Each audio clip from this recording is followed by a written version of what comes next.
doubt, lost.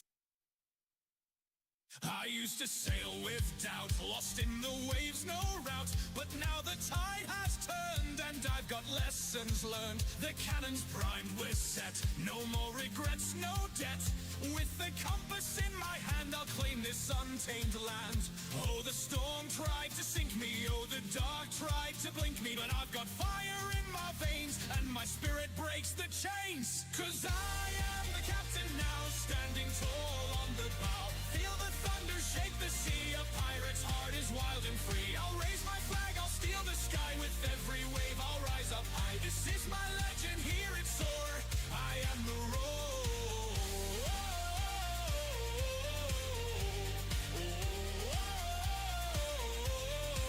They tried to bury me deep in the salty sea, but I broke every chain and rose through storms of pain. With my crew at my side, we'll take this raging tide. We'll plunder fear tonight and sail to morning light. Oh, the storm tried to sink me, oh, the dark tried to blink me. But I've got fire in my veins and my spirit breaks the chains. 'Cause I am the captain now, standing tall on the bow. Feel the thunder shake the sea, a pirate's heart is wild and free. I'll raise my flag, I'll steal the sky, with every wave I'll rise up high. This is my legend, hear it soar, I am the roar.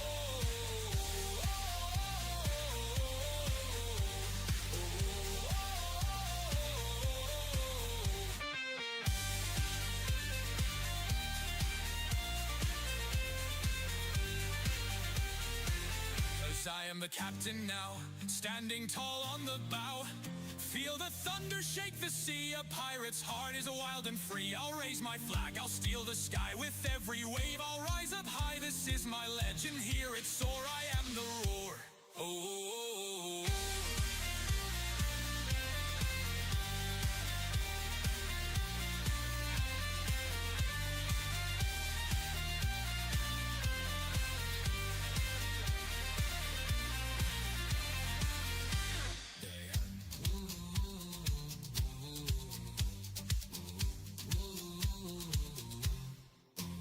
Through the tempest, through the fire, I'll fulfill my heart's desire. With every treasure in my sights, I'll own the seas, I'll own the nights. 'Cause I am the captain now, standing tall on the bow. Feel the thunder shake the sea, a pirate's heart is wild and free. I'll raise my flag, I'll steal the sky, with every wave I'll rise up high. This is my legend, hear it soar, I am the roar. 'Cause I am the captain now, standing tall on the bow. Feel the thunder shake the sea, a pirate's heart is wild and free. I'll raise my flag, I'll steal the sky, with every wave I'll rise up high. This is my legend, hear it soar, I am the roar.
Ahoy there. Welcome, welcome. Well, it's officially Taco Tuesday today. I hope everyone's having a wonderful day or night, wherever you are on the globe. As for myself, feeling pretty good. Feeling alright. Except for the fact of the matter that my legs are absolutely killing me today. But, hey, no pain, no gain, right? Another beautiful day circling the globe in this airship, gotta say.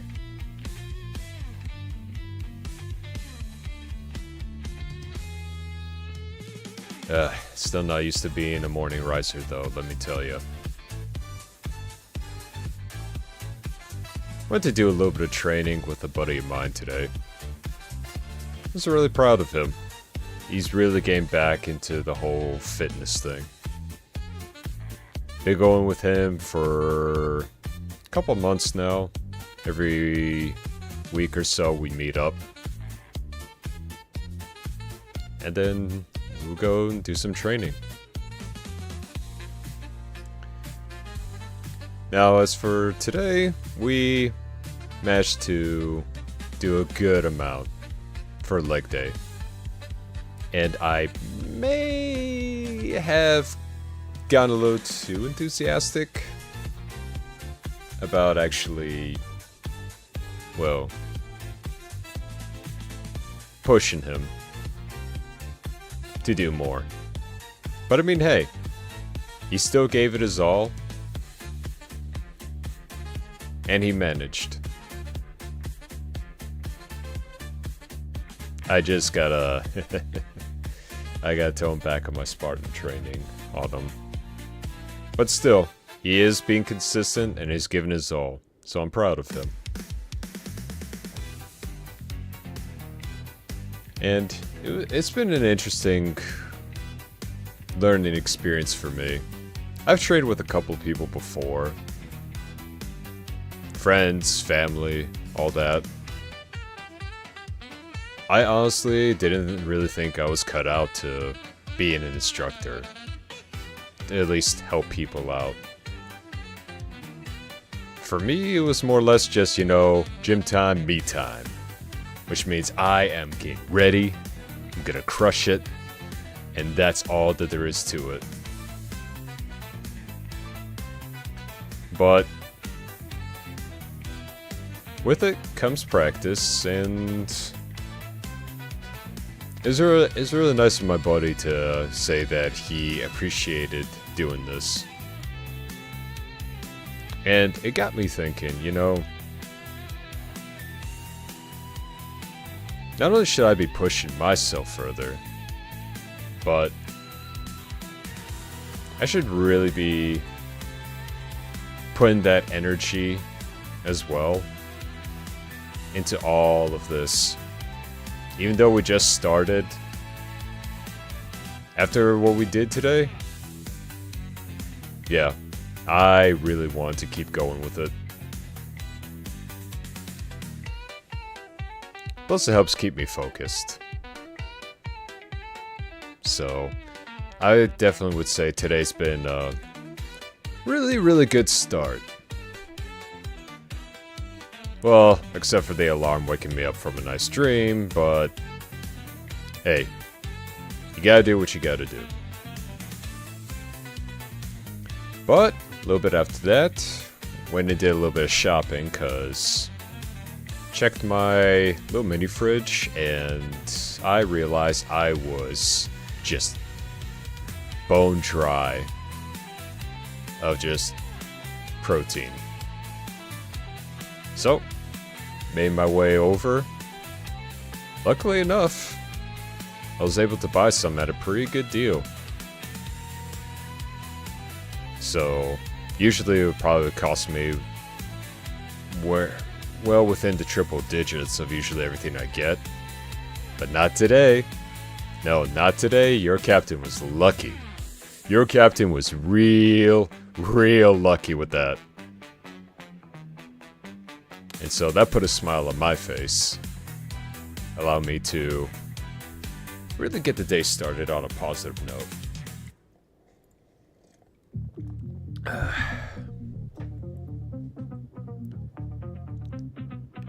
As for today, we're going to be doing some more venturing in the skies.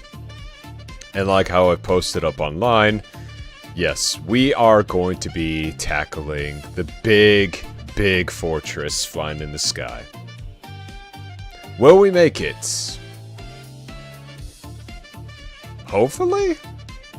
But, no, I'm sure we'll be fine.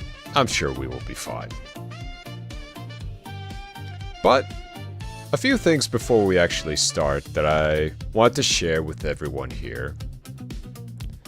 One of them was, some of the recent shows that I've been watching have really grabbed me. And I want to share some of them with you. So, give me just a moment here. Let me first tune this down just a tad. Just a tad. And now, move on to this. Ooh, I forgot how big I made that. Excuse me while I inch my way over here. So, one of the shows that I got into recently has been this one, Togen Anki. Hopefully I'm pronouncing that right. If I'm not, feel free to butcher me. I deserve it. But this one is about pretty much yokai and yokai hunters. Yokai hunters using forms of like shadow weapons to hunt down these yokais, and they've been doing this stuff for years. But this guy right here, the one that's on the cover, he's actually a child of that. And what yokai usually use is their own blood to make weapons. As you can see here, he's holding his version of his own weapons. Now, I'm not going to spoil too much about it. But I do have to say, though, that the fighting style and animations with all this, really cool. It's a... How should I put this? It scratches that little itch that I've been looking for. Little mystic. Little fun. And yes, there is a ton of blood. Not necessarily gory, but like I said, they do use blood as a means of weapons. So, if you really like that, this one's definitely for you. Now, that's just one of the ones I do. The next one, oh man, the next one I gotta recommend is even bigger, and I enjoy it a lot. So give me 1 second here. Let me see if I can find it. Ah, it's this one. So, as you can see here, this one,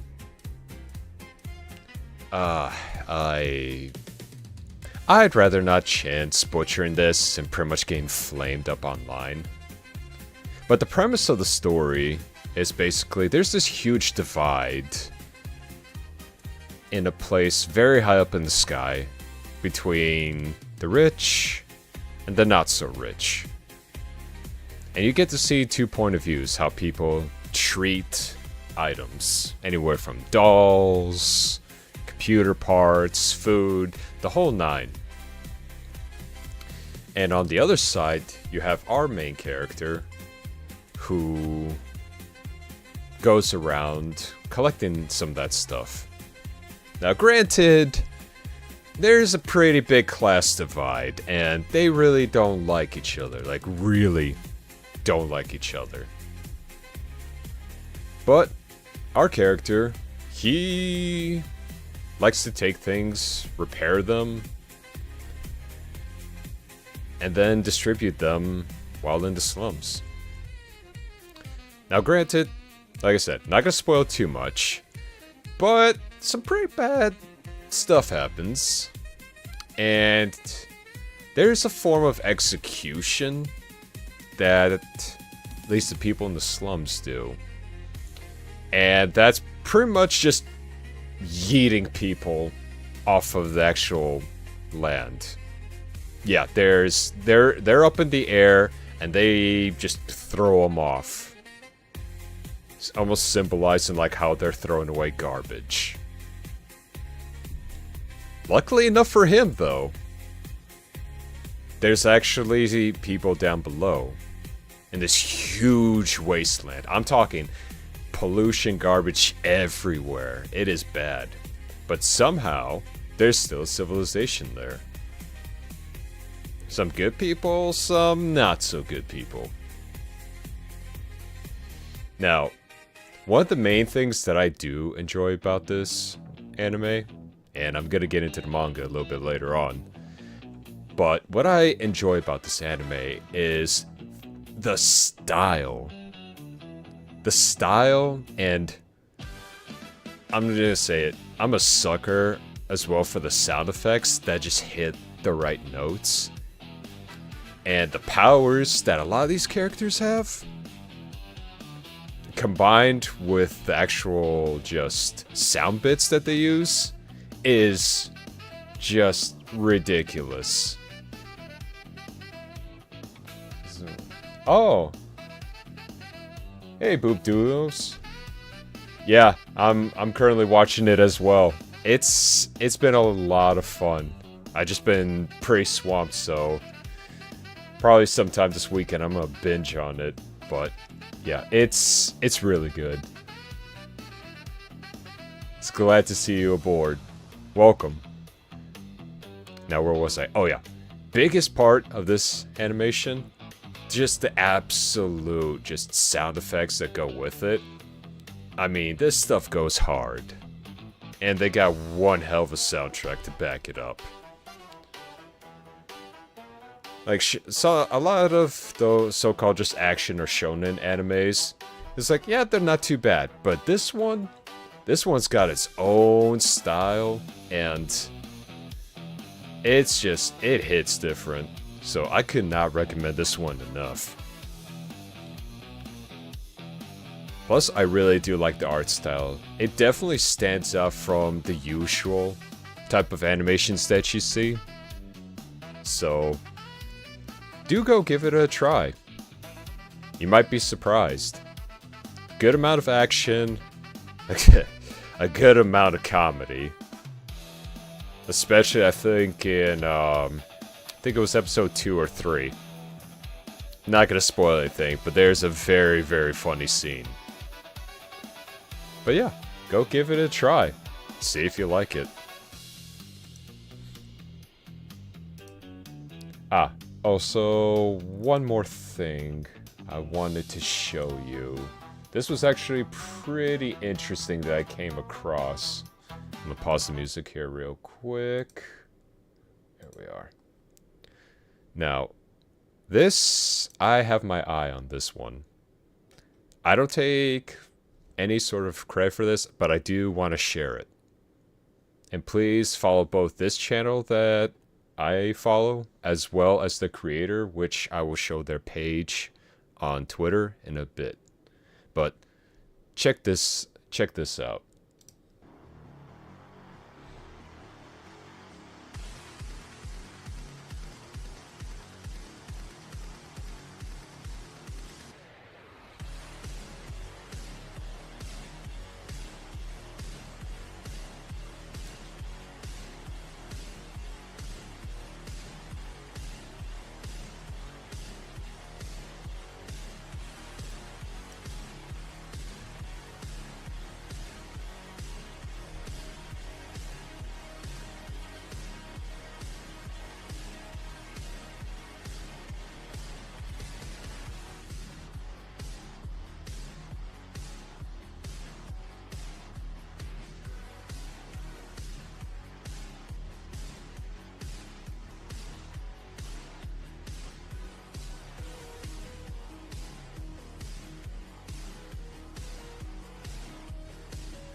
So, pretty awesome. So this is the channel that I found this on, that I've been watching. Really good animations there. As for the gameplay itself, this was done by this person right here. Really awesome. I've got my eye on this one because, well, number one, the music freaking slaps. But also number two, I enjoy Metroidvania games like that, and it's got some very interesting animations. Now, from what you can tell, a lot of the stuff is mostly like previews of enemies, character animations, fighting scenes. But all in all, still really awesome, and I am looking forward to this and much more. So I'm going to leave this page up just for a little bit longer. You can take a picture, screenshot it, do what you need to do. But I'm going to keep my eye on this one. And check out some more of the goodies that they have. Even got like little preview videos like this. That's just... I mean, that's just smooth. I don't know what else to tell you. That's just smooth. I love it. But I think... yeah, I think that's at least all the sharing that I want to do for the time being. But yeah. Whenever I'm scrolling through all my social media and everything, oh yeah, you can bet that I'm looking for just the craziest and most interesting stuff that you could find. And I always repost it on my page as well. So if it's anything from video games to fan art, I mean, it's all up there. There's all kinds of treasures that I find on my page. So go check it out. Now, other than that, let's see here. Okay, anime, Yeah, no, I think that's pretty much it. Oh, yeah. So the past weekend where I went to go help my buddy with the shed. So, turns out, yeah, it was very run down. I'm talking really run down. If you've been here, I've mentioned that I was helping out a mate with a bit of a shed issue in his backyard. But this thing was... it has seen better days. I'm talking all kinds of damages, from the wood splinting to termite damage. There was no saving it. So... yeah, it was, I mean, he's had it for, I think, a good 6 years. But he hasn't really used it all that much. But, I mean, hey, is what it is. But he thought to himself, okay. Because he got this shed when he got his place. And he tried to fix it up to the best of his ability, but... It just gets to a point of where you just sometimes have to replace the entire thing. So, we did what we did best. Removed everything that was in there. And pretty much like a bunch of just excited cavemen, we grabbed some hammers, put on some heavy metal, and we swung. And we swung a lot. This thing broke down real fast. And at the same time, very therapeutic. Doesn't cost you a thing. Versus the thousands upon thousands of dollars that therapists charge you. Which, I mean, to each their own, but I prefer just hitting something with a hammer. And it was, yeah.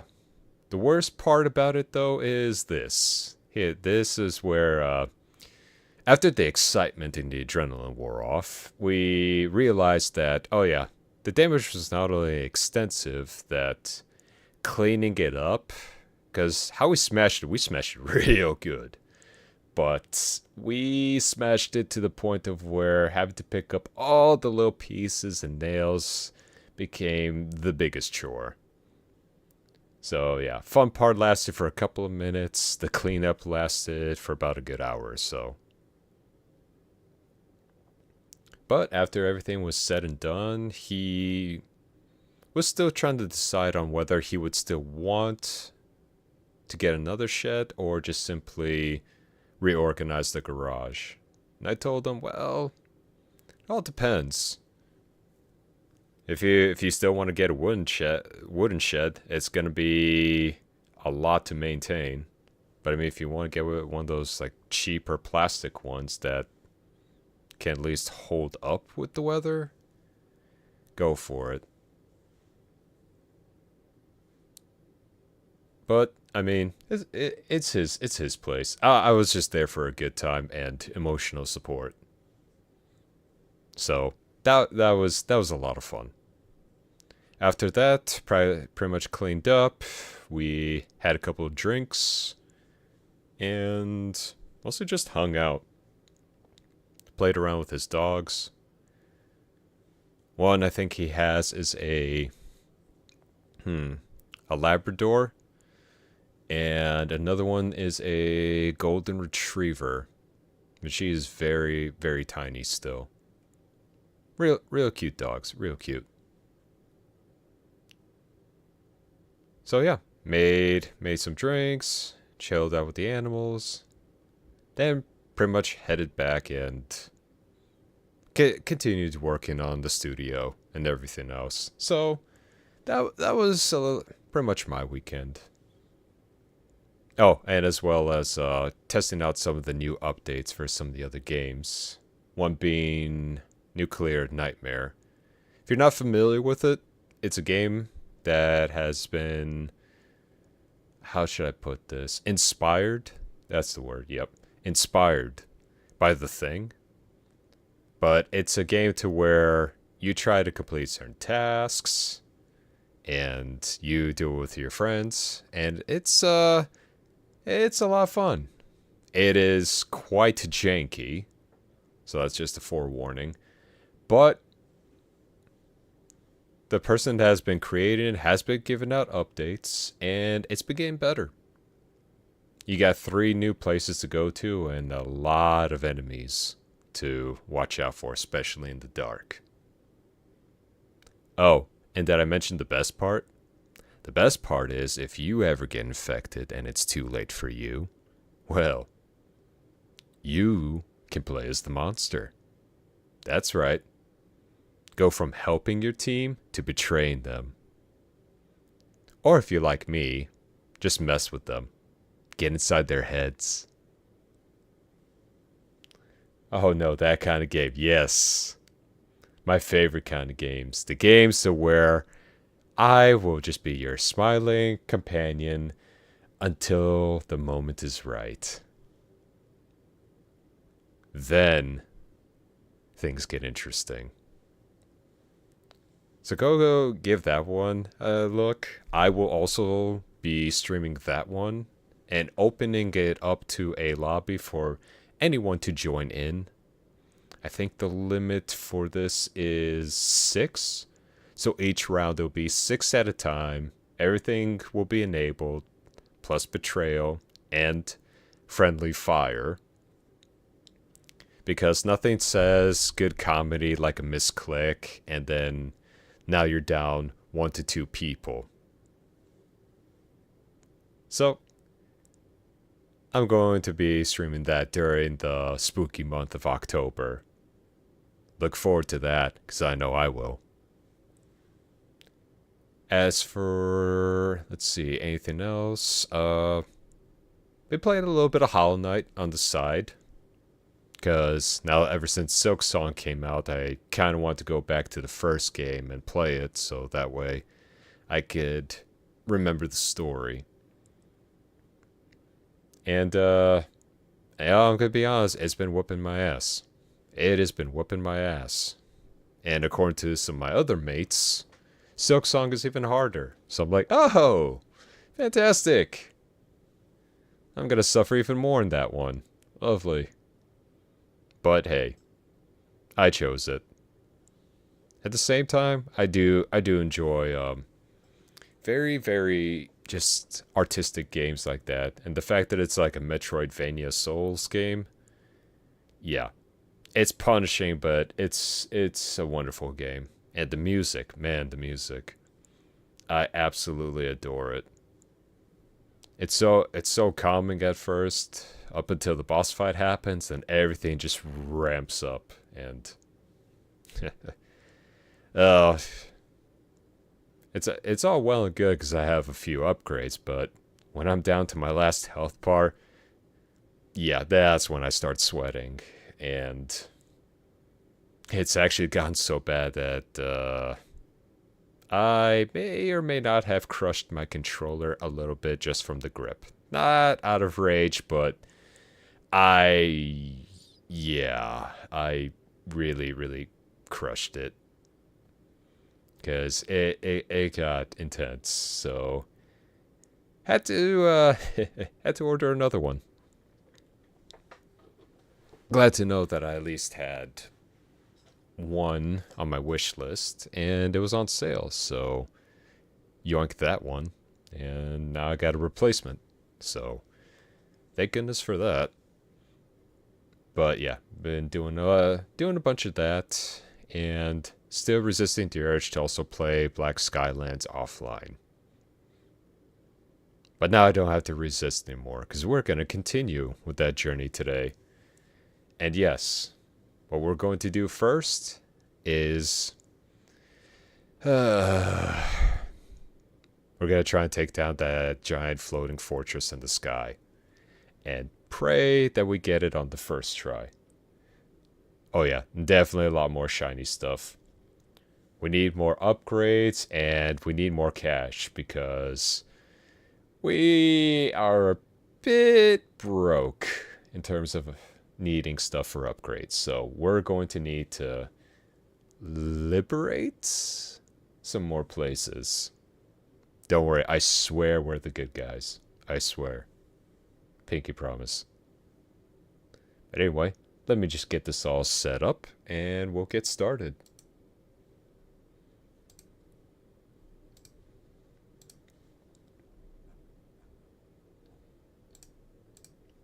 Just gonna get a little bit of that, a little bit of that. Ooh, I like that. And pray that this works. I'm just gonna move this a little bit over here.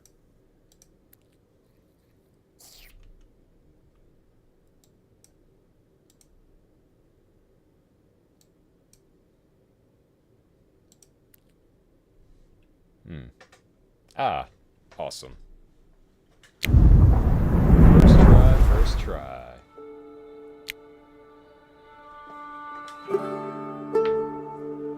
Getting better. Alright, now let's just hope that none of the audio gets messed up. Oh, perfect. Allow me to just shrink this down a bit. There we go. Alright. Now let's get things rolling. By the way, if there are any other games that you would wish for me to see to either play or suffer through, let me know. And I will take it under consideration. Depending on what it is.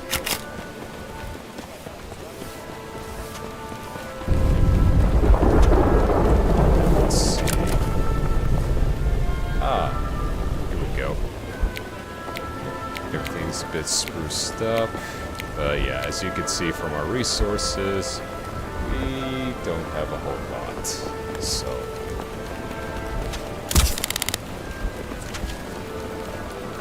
alright. Time for the big moment. Let's hope for the best here.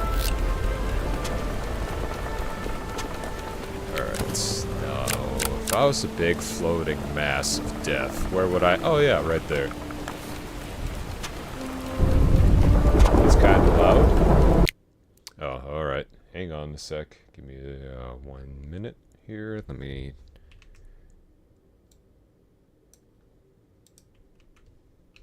Alright.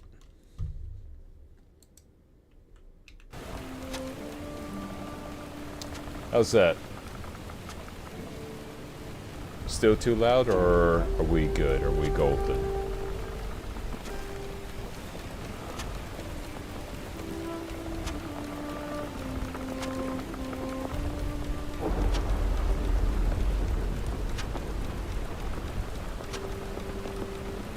Is it still too loud? Would help if it was typing.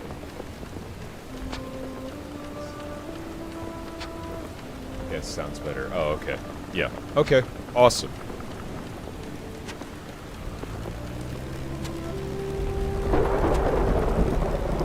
Ooh, we've got a nice little thunderstorm going. It's really gonna add to the atmosphere. It's gonna make this real epic. Oh, shiny. It's suddenly priority shift. There we are.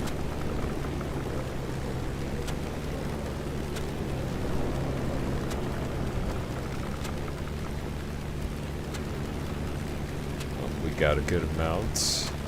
Ooh. Might as well fish for a little bit of ammo. But I'm drinking tea right now. I don't want to drink water. I want to drink tea. Fine, I'll drink a little bit of water.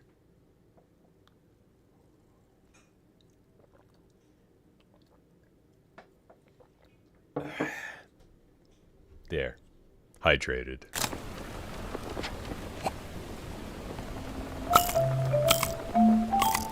Fishing for ammo.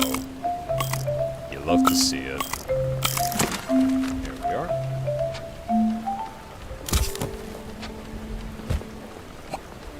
Now we should have 129 rockets. Oh yeah, we're gonna be golden for this. It's also gonna depend on how much we're gonna be able to do, at least in terms of damage. We were only able to upgrade this a little bit last time, so we're just gonna have to wait and see.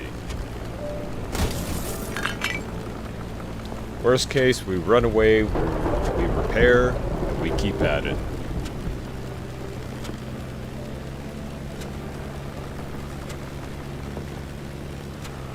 Oh, someone seems to be in trouble. Alright, let's help them out real quick. Yes, good sir. Oh, him again.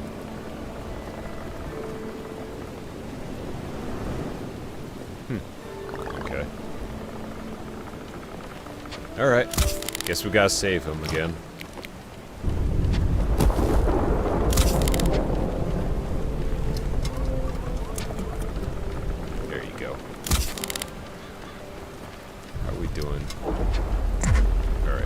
Nice and full. There you go. Not too far from here, you'll be able to fuel up all the way. You saved my life. From now on, this day will be my new birthday. Do you have a lot of these birthdays? Oh yeah, 13 now. Isn't that great? I'm so lucky. Oh, here, take this, a reward for your help. And he gave us stones. I mean, I'll take it. It's something, but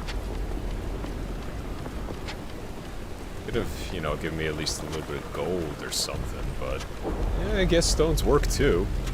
Stones will work. Just hope that's gonna be the last we see of him. Ooh, getting ever so closer. And we already got an enemy nearby. Let's take him out first.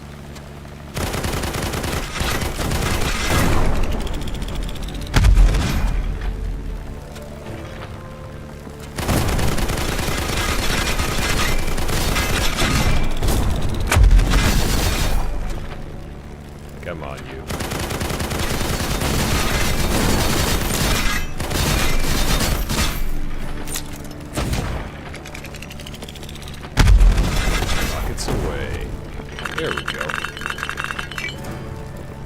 Not too bad, not too bad. But we did take some damage, so let's go ahead and patch up these holes, yeah?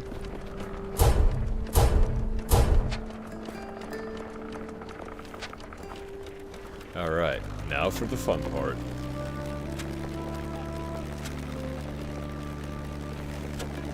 Hopefully we get a nice little reward out of this because, oh boy, this is gonna take some time. Alright, the Falcon ship is well guarded. I should be careful. Stay close, Luma. That's our moth, by the way.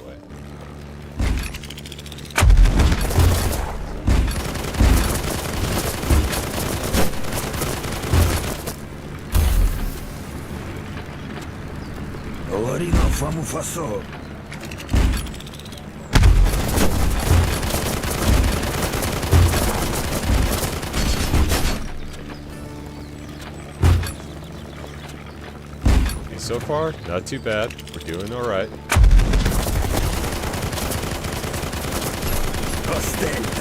Gotta keep this going. Make sure they don't hit us.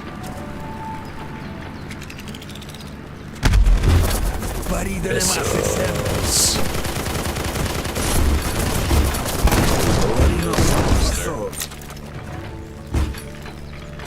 Still, just new upgrades doing this. Putting in the work. Right, one of their guns is down. Let's keep this up. We got this.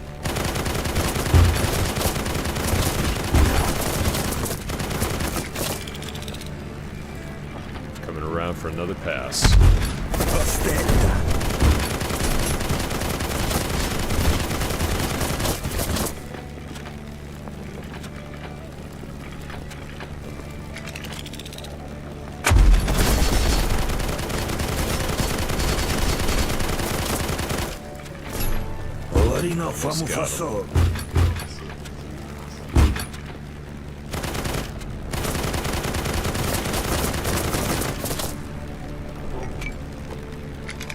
At least their cannons are not as bad as I thought they'd be.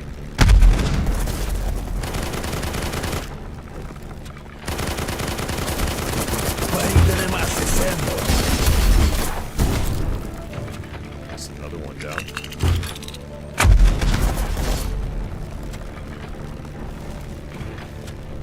Ah, we're doing pretty good. The gun is down. Circle back around. Alright, entire right. Take it out.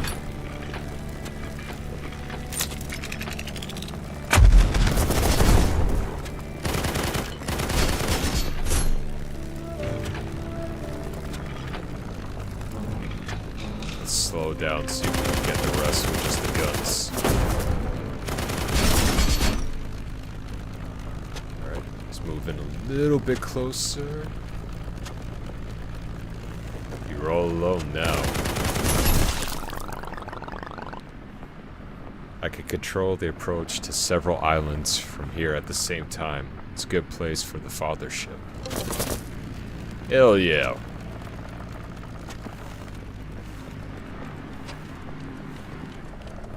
Ah, it wasn't as bad as I thought it would be.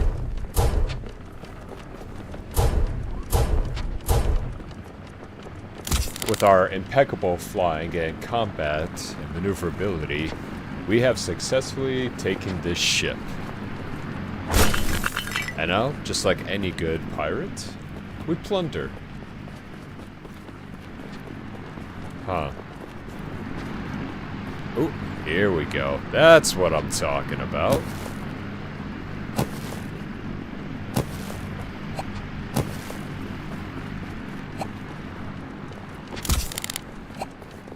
That's the perks with the job. You do a good thing, and you also get paid. What's not to love? But if any of the other ships are like this, we'll be able to clear out these skies in no time. Not to mention, though, I'm kind of curious of what we're going to have going on with our ship from now on.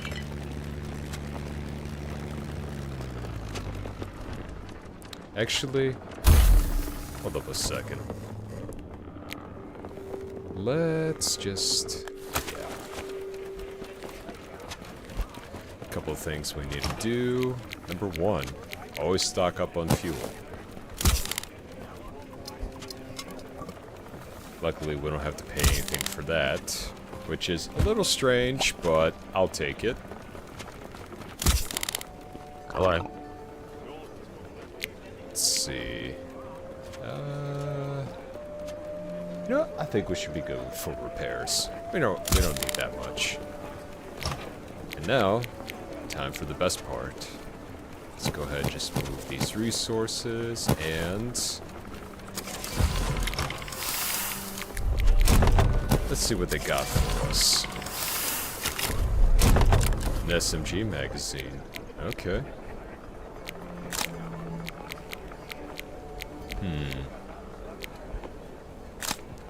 Let's see what this one does. Oh, just increases magazine size. Alright, I'll take it. And another SMG mag. Alright. I'm not complaining. Variety is the spice of life. What's this one? Reload speed, magazine size, fire range. Yeah, why not? And SMGs are always more deadly or a little bit up close. Alright, got some good stuff out of there. Alright, let's go ahead and report back. Let them know we've taken over a ship. I have cleared the Falcons from the sky, and I know where to send the father ship. Dawson. Great! Then I'm getting the motor started. I hope the transmission can handle it. Oh, wait. I need to start up the steering first. Show me the right place on the map, and I'll navigate the ship there. Ooh. It's time for us to pick on where we want to go. Get a little bit of that.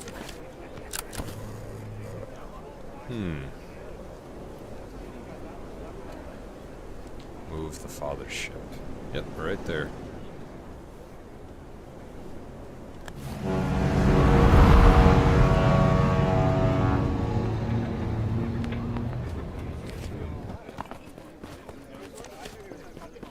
Not bad, not bad. Now, before we start set sail and continue on with the story, let's take a look, see if we could build up anything. Or at least upgrade anything. Nope. Yeah, we're gonna have to go and find some more shinies. Definitely a lot more resources.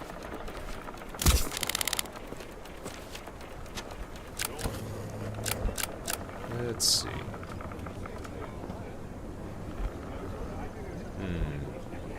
Got a secondary right there, but we'll move on with the story first. Ooh, there's actually several ships.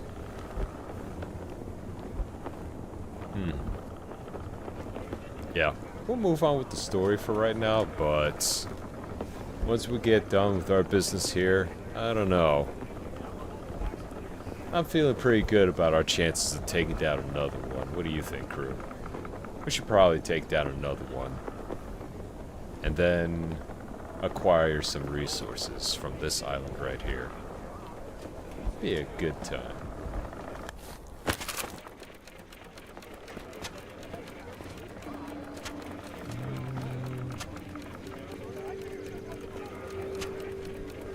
Nah, I think 2 should be fine.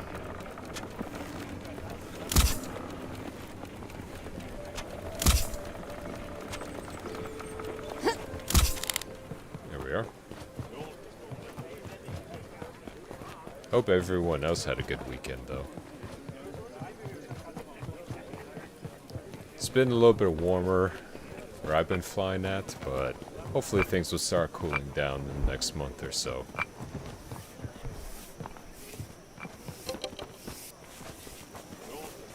I'm just really, really waiting to just break out all the sweats and all the more comfy clothes.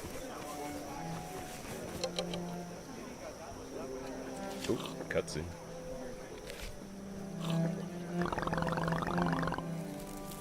Yeah, you definitely look like an aristocrat. Chantal. You must be the very Eva Mills who the whole island is praising. A true heroine. Well, I mean, we did just take down a horrible monstrosity in the sky. That's us. I was just doing my job. Councilwoman Grace Haven, we need to discuss a critical situation with Canes, Falcons, and... Ooh. Excuse me.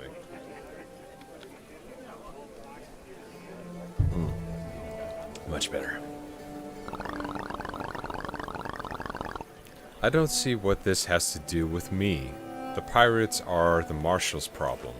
Unfortunately, Eldon neglected his duties. I hope you will do better. The audacity of this one. Marshal Eldon died doing his duty. Yes, I heard. An awful tragedy. Don't sound so broken up about it. Jeez. Councilwoman, none of the reports you've been sending to Uznia mention the islands being taken. My dear, Uznian is only concerned with the timely delivery of Swarmlet, which Aspia has plenty of. Without it, our ships would not be so safe or fast. Okay. Since you're so knowledgeable about ships, you must know where Stone Eater and Sandduster are, right?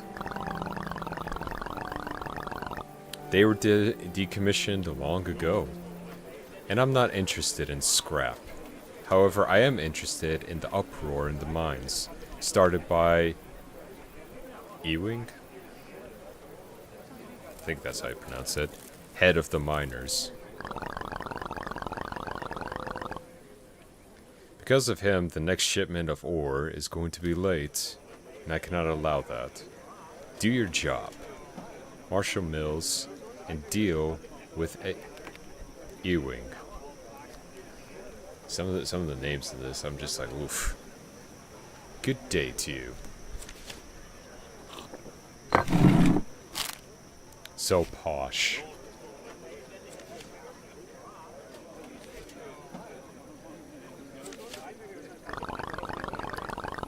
What a snake. Either Chantal really doesn't care about anything besides Swarmlet, or she's hiding something. Since one of the ships used to transport ore, I should really check out the mines. Maybe someone there knows where it is, and I'll find this E-Wing.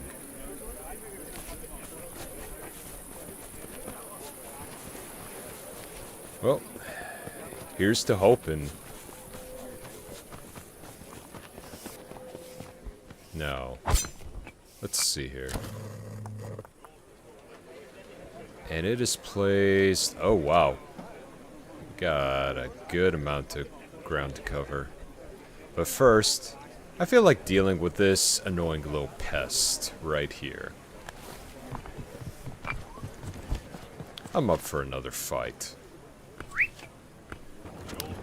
I think we could take down another ship crew. I'm feeling pretty good about our chances now. Especially considering what we were able to plunder from the last one. I'm excited to see what this one has in store for us. Ooh, fish. Yep, and it's just regular fish. But first...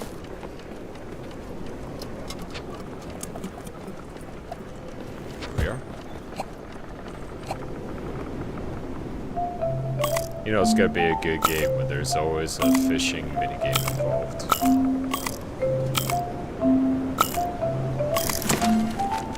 Alright. Yep, just basic fish.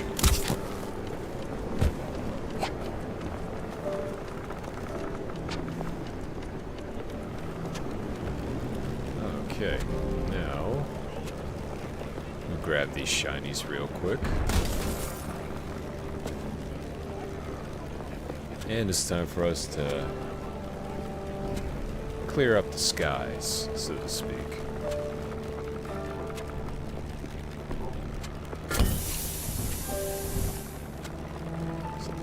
Ooh.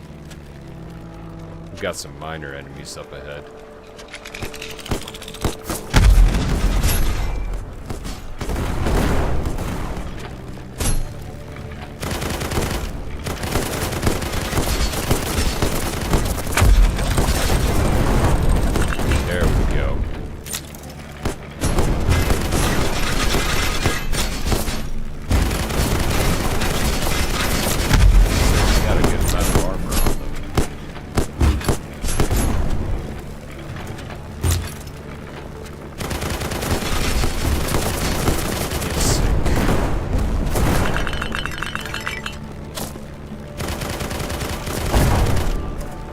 Perfect.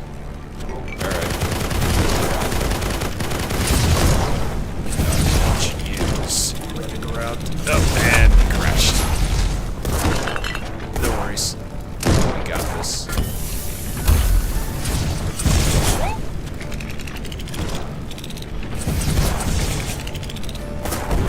Ah! Oh, there's our first one.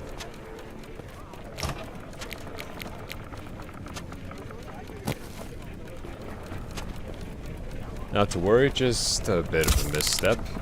We got this.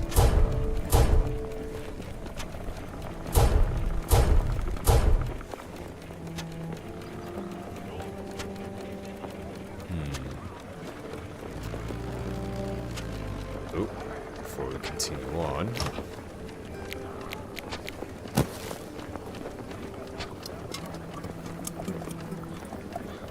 There we go. Alright, round 2. It's always the smaller enemies that are just the most annoying they have to deal with.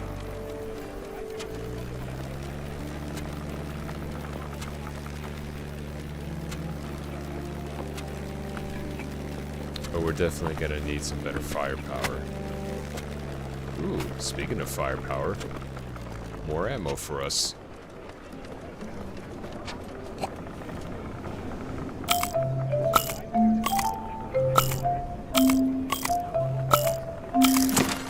A lot of these shops are not going to have any business if I keep fighting loot like this.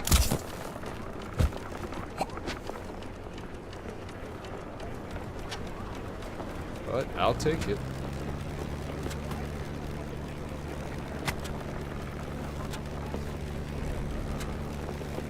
Let's take a look-see. Alright.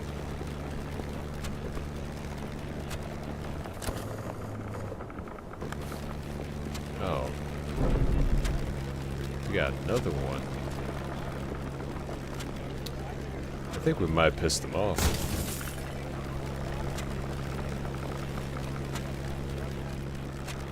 So now we got multiple ships.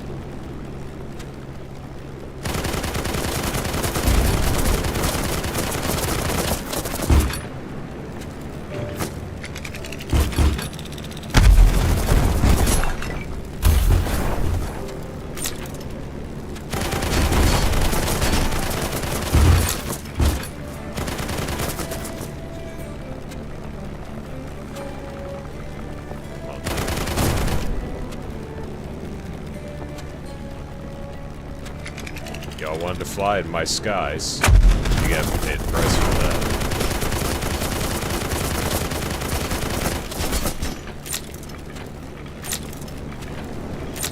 Just a little bit more. Oh, we got multiple ships now to worry about.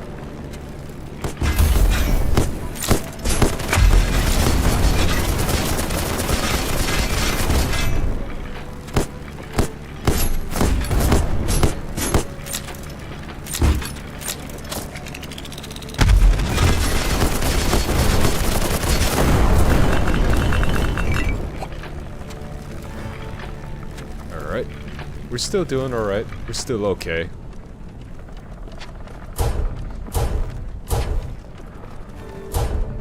She's just puffing out a little bit of smoke. Everything's fine.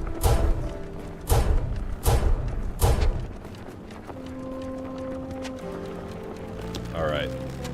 Now, where were we before we were horribly interrupted?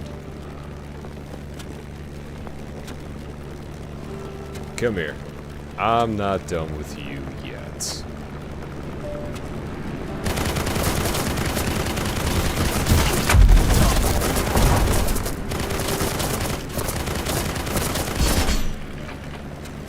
Oh boy.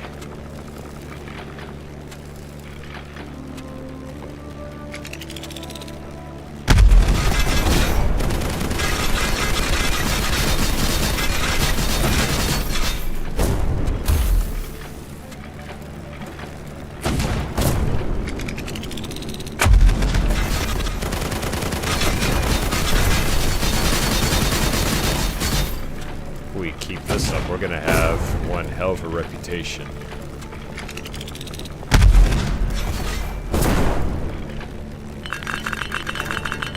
Alright. We're still doing okay.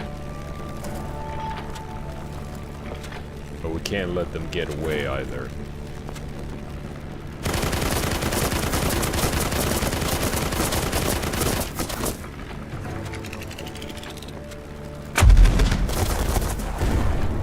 One down. Just a little bit more. Just a little bit more.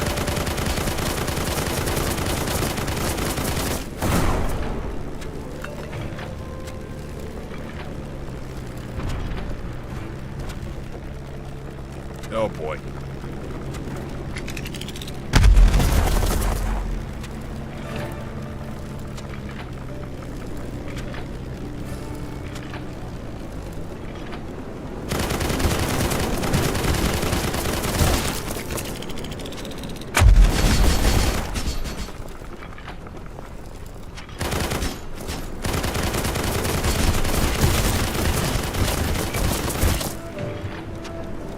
Turn it around. Bring it around town. Come on.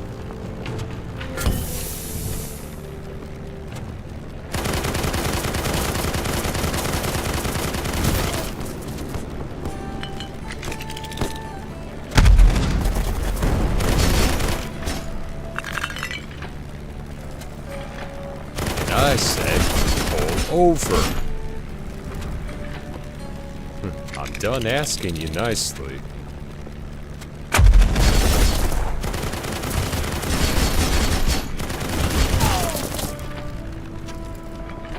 Uh-oh.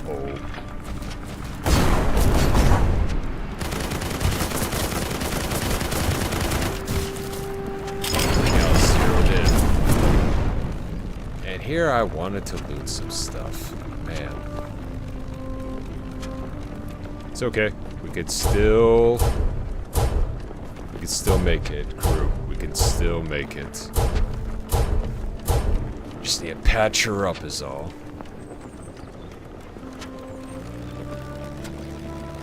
And take care of this little annoyance right here.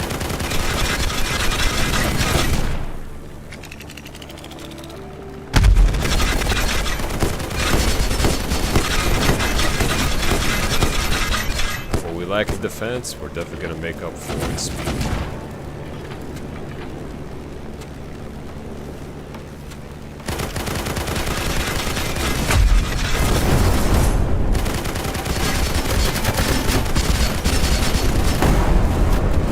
Hey, look at that. We are on a roll.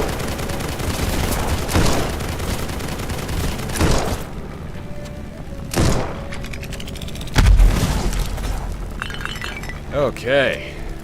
Jeez.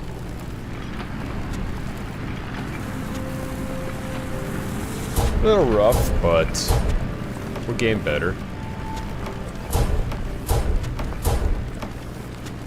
Oh, hold on.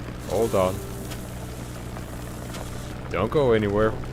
We still got stuff to plunder from here. There we go. Whew. Man. Here we are. Good as new.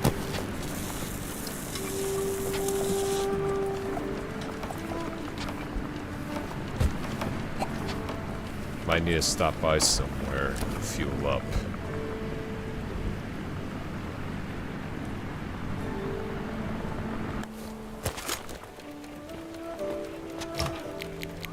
Because we are dry.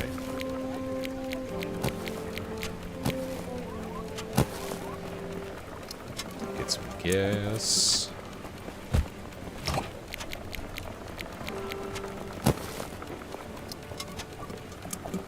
You know, if they were charging me to fill up gas all the time, yeah, we would be flat broke at this point.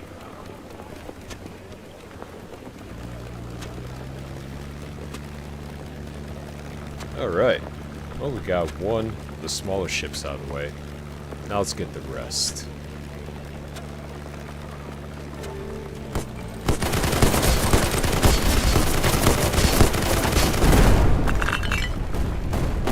Okay, rude, first of all.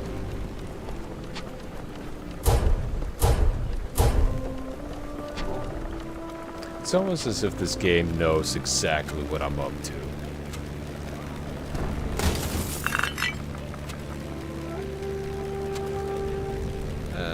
Nah, we can skip out on the fish.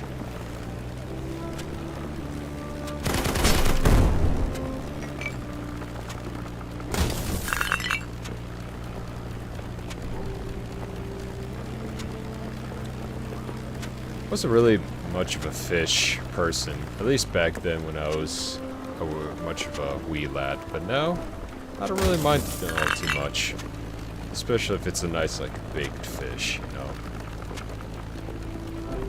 But anything else, I'm pretty picky with. Come here, come here, come here. Y'all got me last time, but not this time.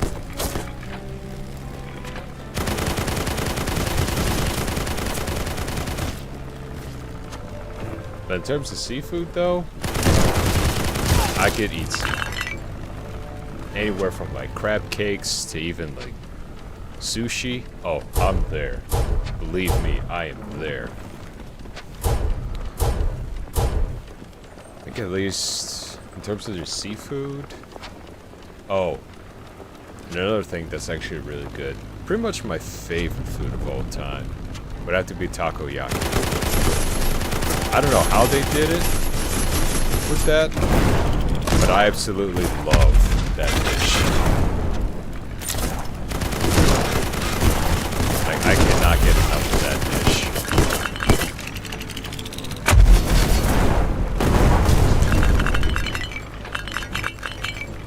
dish. Just that the way they even prepare it as well. It's just, oh, it's so good. Had a good amount of those back when I was visiting Japan. Because at first I thought, okay, ramen is just, it's fire. I absolutely enjoy it. But when I had some of that good takoyaki, oh man. I absolutely fell in love with that stuff.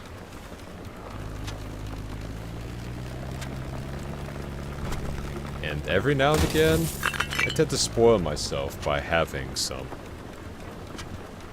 You know, the problem is, I know I have no restraint for it either.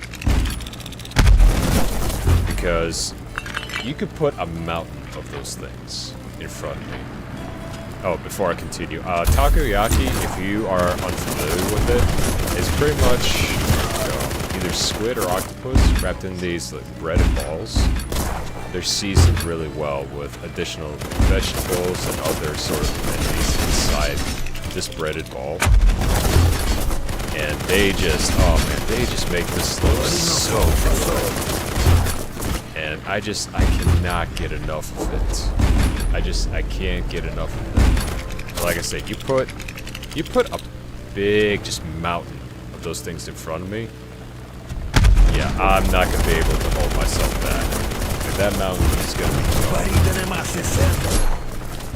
And I don't care about the repercussions afterwards. Like, I need that in my life. But yeah, takoyaki, other forms of seafood. seafood. Like I said, there's sushi, crab cakes. I've had lobster before, which wasn't at all too bad.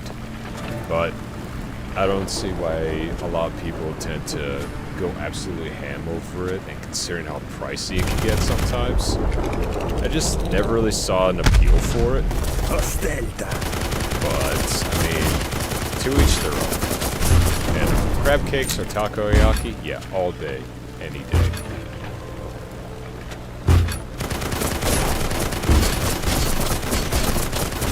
As for some of the more dangerous seafood, I have tried in the past pufferfish. Yeah, the really poisonous ones. And I mean, I thought I was gonna be okay. You know, I've had some habu sake, which is like sake, but you have a dead snake in there. Really helps with both flavor as well as strength. I really like it, but going back to the whole pufferfish thing, and I thought, hey, you know what? I had this pufferfish. It's fine. It probably won't kill me since, you know, I've been having nothing but habu sake out here. Little did I know just how dangerous it actually was. Now, granted, the one that I had was good. It was safe. But man, did it hit different. I don't know how else to describe it other than it's just, yeah, it was, it got my heart pumping a little bit.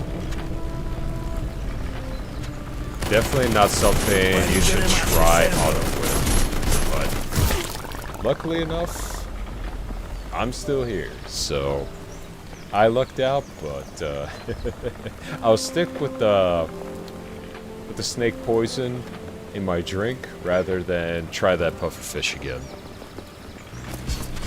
Because, yeah, no, that stuff got me sweating on a whole different kind of level. And because of that, I am never risking it again. I'm sticking with seafood that I know is not going to kill me.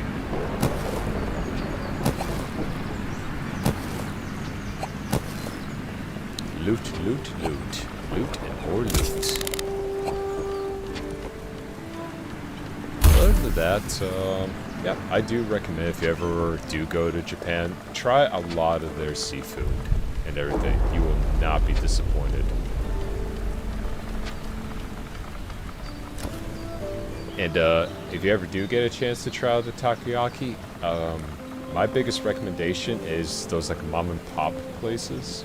Or even some of the carts that they have, when they actually prepare it right in front of you, it is a show of how quick they do it, and it's amazing how so much goes into such a little ball, and there's just flavor. There's just so much flavor to it. Let's see. Let's go. Yeah, why not? Let's go here. Just go ahead and save here real quick. But yeah, a lot of great Asian cuisine. Ooh, I should even tell you about my McDonald's story that I had when I was over there, my first go around. Hold up a sec. Who's this? Who are you? What do you want? Whale innards. I was about to start tossing messages and bottles out into the air just to get someone's attention. Good luck with that, pal. They're gonna fall. I'm almost out of fuel. I know where this is going. So... oh, hang on one moment. A crewmate is contacting me. Just 1 second, please. You can enjoy this man's wonderful face right in front of you. 1 second.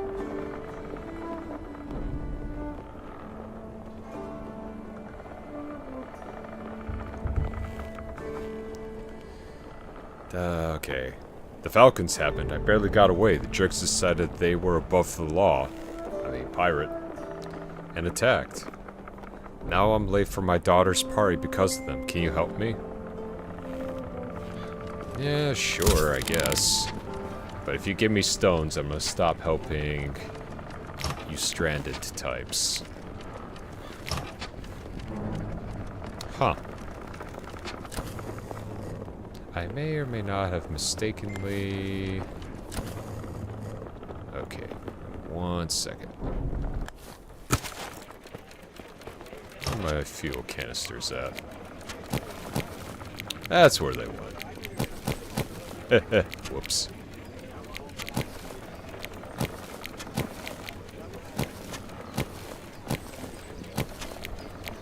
There we are.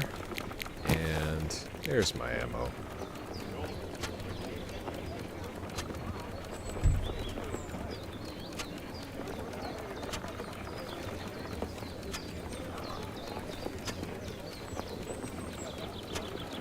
Sorry about that. Multitasking. Multitasking, so much fun. Now if I was... Where was I? Oh yes, McDonald's, right? So, get this. When I was in Japan, I was doing some shopping just to get some... whatchamacallit? Well, some keepsakes to take back home. And, you know, after buying so much, I decided, okay, I need something to eat. But it's roughly around that time of the day where, you know, everything is practically got a huge line. I think it was around 1, yeah. There's a lot of lines everywhere. The other one that didn't really have much of a line was McDonald's. So I thought to myself, okay, well, you know what? I'm pretty familiar with it, at least in terms of stateside.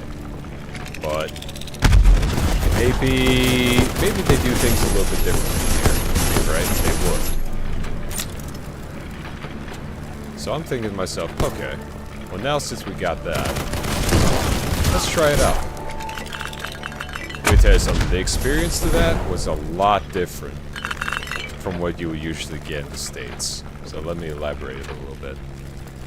So, first and foremost, when you get up there, they greet you, and they ask you what would you like to order. And, you know, I kept it rather simple. I ordered my food, and I said, okay, so, yeah, I'll take it. I think I took, what was it, like, I can't even remember what the meal was. It was such a long time ago. But, anyways, regardless of the fact. So, they gave me a number on my receipt, and they said, okay, if you go ahead and sit down, we'll bring it to you. And I said, oh, you're actually going to bring it to me? Yeah, how's it going there, Ibaga and Yama? Glad you found me. Welcome aboard the Copper Tiger. We are currently playing Black Skylands right now. We are fishing for fish and ammo in the skies. One way to look at it, yes, we are fly fishing. But anyway, going back to the story. Ah, yes. So, what happened was... So, I got my ticket for my McDonald's meal, and I sat down. And I'm on my phone, I'm just scrolling or playing games, just killing time. And it's been a good long while. Like, I will say at least a good 20, maybe 30 minutes, and I'm thinking, okay, they're probably busy. You know, it's no big deal. I mean, I'm ordering food during lunchtime. It happens. So she ends up coming up, the one that took my order, and brings it down in front of me. Everything's just neat, you know, organized and whatnot, and it's just really immaculate. And I thought, oh, okay. Now, saying that, oh, where did that guy go? Finally got fuel for him. Oh well. Don't matter. Ooh. We got some enemies up there. We'll take care of them. But anyway. So, You know, you imagine, especially for some of the bigger meals, they have the, you know, that full picture, right? You look at it and you say, that looks pretty good. But usually in the States, it's, let's just put it lightly, it's not how the picture looks at all. But you still eat it anyway because you're hungry. Let me tell you something. Not only was I surprised at how neat everything was, but that stuff looked right out of the sign. Like, I'm talking picture for picture. Like, that stuff was immaculate. And it looked so good. Enemies with vulnerabilities. Extra damage. Some enemies are vulnerable to a particular ammo type. Ooh. Good to know. But anyways. So yeah, no, this stuff looked... Oh, another messenger moth. Sorry, we gotta take this. A moth? How did you end up here? And there's a note around your neck. This is the Archibald Sparkle. Okay. The Hungry Gardens are in a bad state. The Falcons captured the archipelago and are destroying the vineyard. If anyone reads this message, please help. Well, good thing that we're here. Park it right here. But anyway, so yeah, this...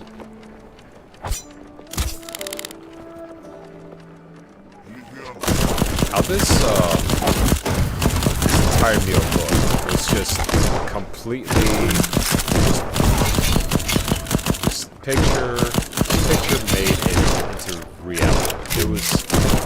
It looked so good, but I thought to myself, okay, you know, it looks good. Let's try out the taste. Let's just see how big of a difference we got going on in terms of, you know, the actual quality behind it. That first bite took me on such a trip because I was not used to this at all. I scarfed that stuff down.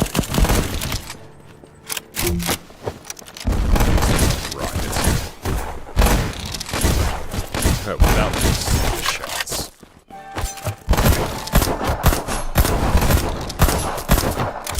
But, yeah, so this stuff was so good. So good. And usually, you know, whenever you have fast food, you kind of have that little, you know, just like, that little tiny regret, just, hey, I'm full, but I knew that was not healthy for me at all, so... You have that small little regret every now and again. But let me tell you something. This stuff right here...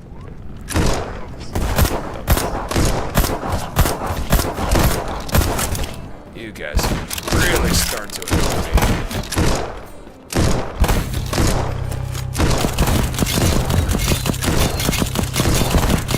Second leg.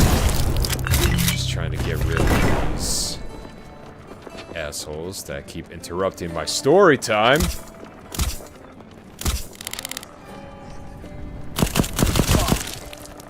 Like a bunch of bastards that they are. Anyway, where was I going with this? Oh yeah. So I scarfed all of that stuff down. All of it. And I felt no regret after that. I didn't feel sluggish.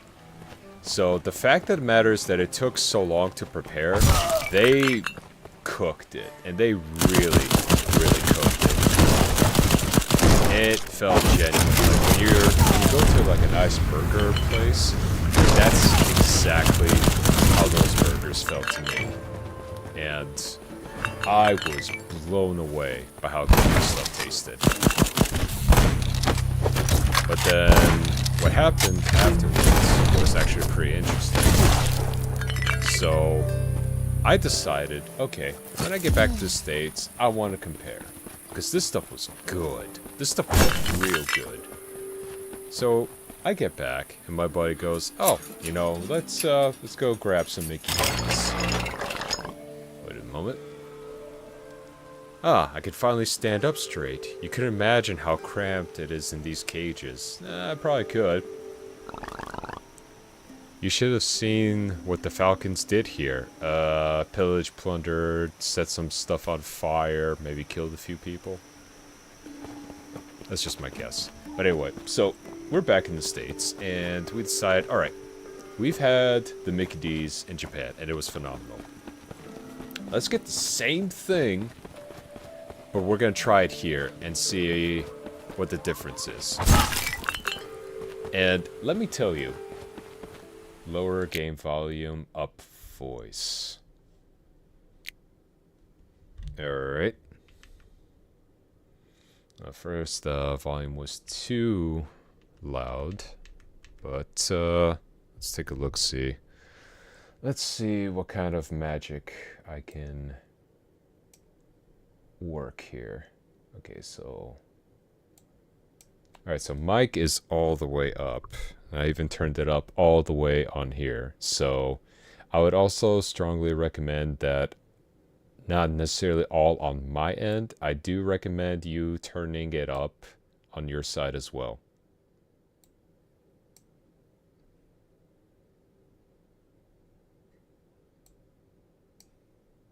Just so that it's not too loud for everyone else. Because beforehand it was loud, so... A little bit on my end, a little bit on yours.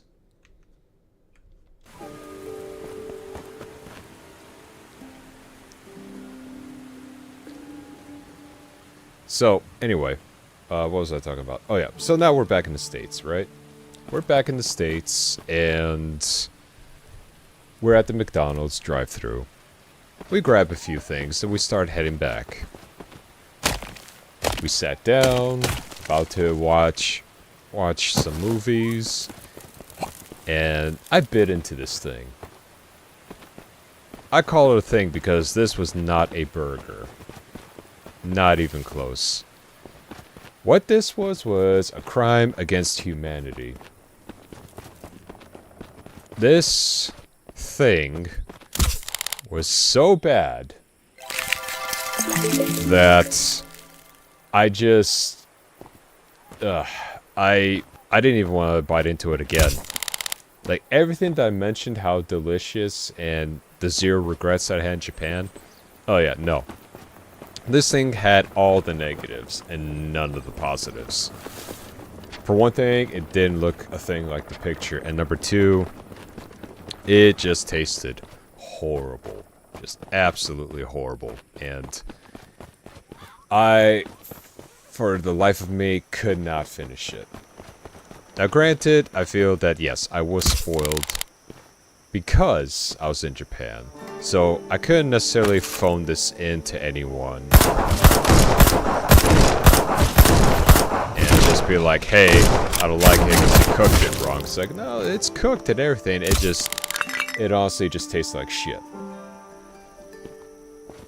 So that being said,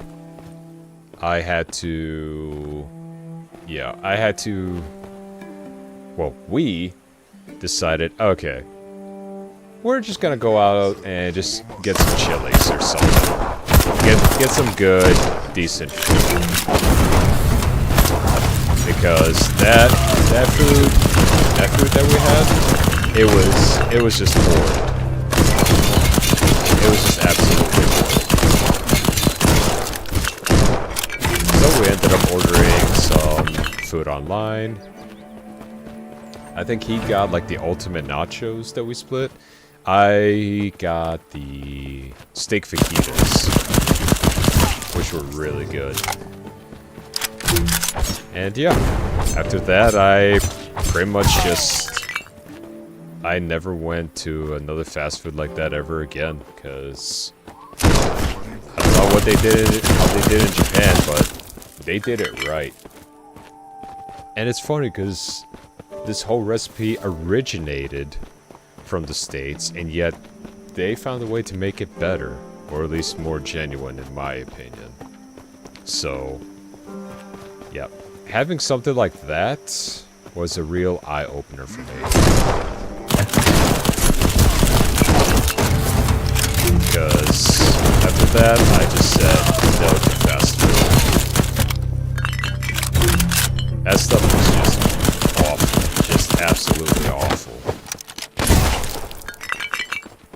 And, yeah, that's my little, like, culinary story about that, so... Give it a shot. You would be surprised of just how different places overseas will create their stuff compared to how it is in the States. Originated from the US, only to be made better somewhere else. I mean, that's something right there, in my opinion. But, given how long it took back there, I'm thinking, yeah, they probably just really cooked it right instead of just throwing it into a fryer or something and calling it a day. They took their time over there. That's some many things I gotta respect when I was over there. They took pride in practically everything they did. Whether big or small, they did it all. And... It's me! It's me again. And you're down. But I mean, yeah, it definitely gave me a perspective. And I was thinking to myself, man, if only we stayed there even a little bit longer. What if we went to some of the other places while we were over there? Like, how different would it be? How different would, like, a KFC or Taco Bell be compared to how it is in the States?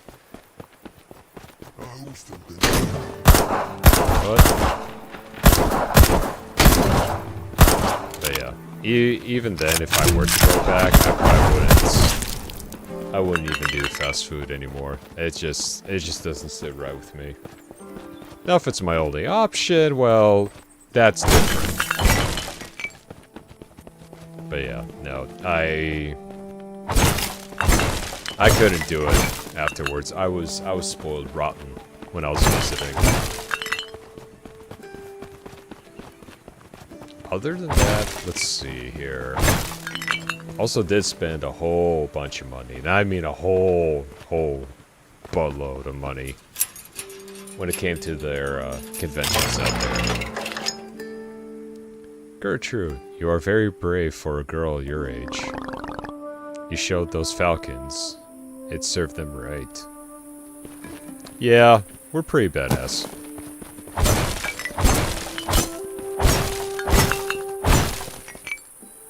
Also grabbing all your stuff.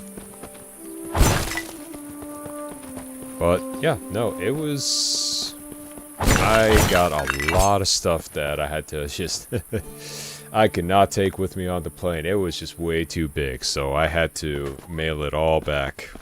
Yeah, what started off was just a nice, easy vacation turned into such a spending spree. Because I thought to myself, you know what, I'm here. I'll splurge a little bit. Yeah, no, I splurged, alright. I definitely splurged, and... I regret nothing. Now, if you think I only spend a couple hundred on stuff, you would be dead wrong. I was more or less in the 4-digit area compared to how much I spent. And, yeah, can't get it anywhere else.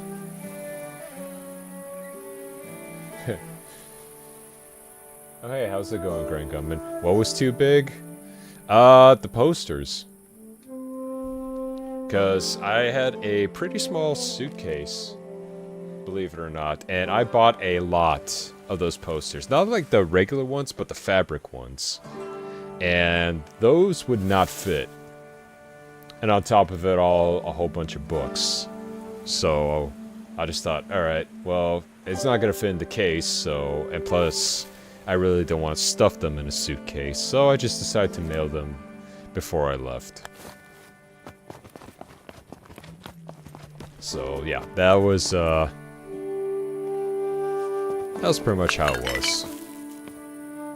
But yeah, no, you got to meet a whole bunch of interesting people when you were out there. Especially once it gets dark out. they start switching to more of the cultured type of content, yeah, then it starts to get really interesting about how things are done over there. But I'll say this much though, the cosplayers and everything over there, man, they put in some real work. Like, even a lot of the cosplayers, I do want to say, have, I think, were also just pure models. Like, they came in with their own crew and everything. I'm talking setup of lights, backgrounds, as well as just, let's see, what else was there? Lights, backgrounds, photo groups. They even had people just hold up signs for, hey, here's the end of the line if you want to meet and greet them. I'm just like, damn. But they did a pretty good job. Like, immaculate detail. I think some of the best ones was, I thought no one would show up. Thanks for your help. But I think some of the good ones that I saw was, one did a full armor of Samus from Metroid, and then there were two that did a cosplay as Rias and Akeno from High School DxD. Like, really good cosplay. I'm talking down to the hairs and everything. So, it was very interesting. Plus, you get to see a whole bunch of, like, smaller creators out there that are making manga, as well as making their own type of merch for some of the shows that they like. It's a pretty interesting time.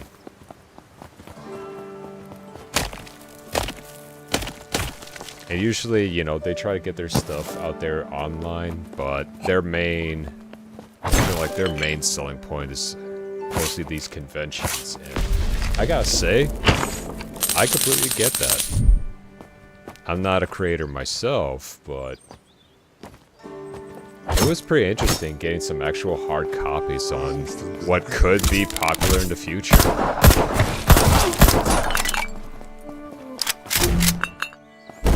Let's switch up our armament here a little bit. We're running low on that, but we're not exactly running low on options either. Let's see. We could test out the SMG. And we'll get the shotgun going.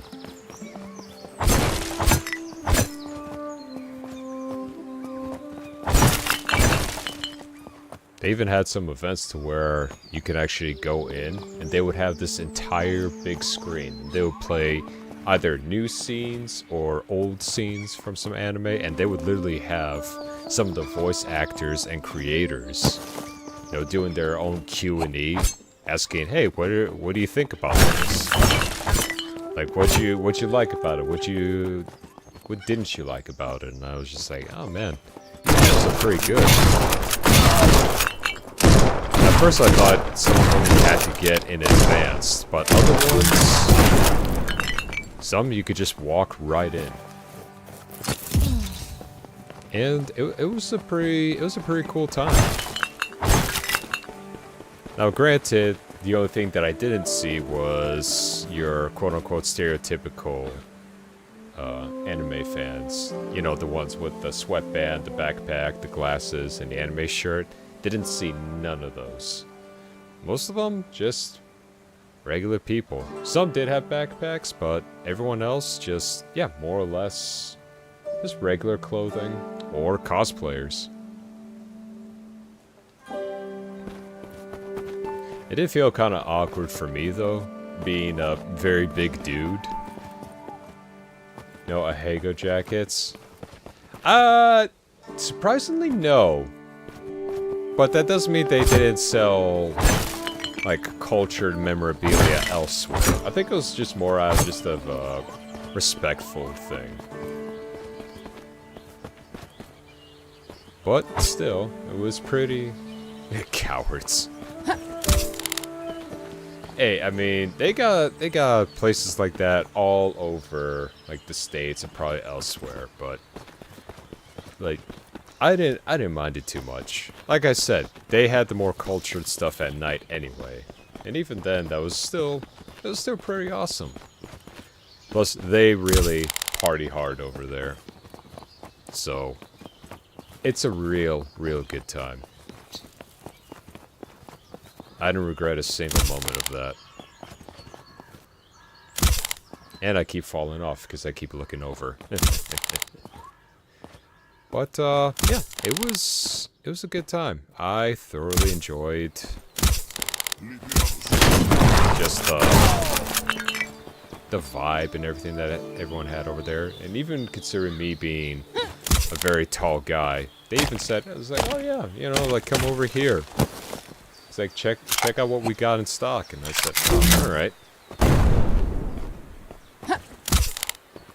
Because I thought that, you know, maybe they might find me a bit scary, considering my build and everything. But no, everyone was super respectful.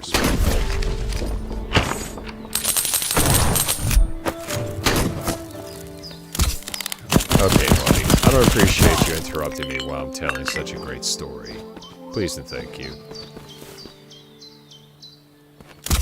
But it was still a fun time. I really enjoyed it. And yeah.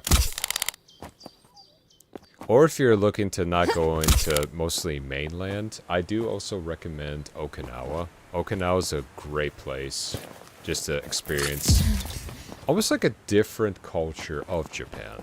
They got a lot of the same stuff from the mainlands, but they also have their own way of doing things.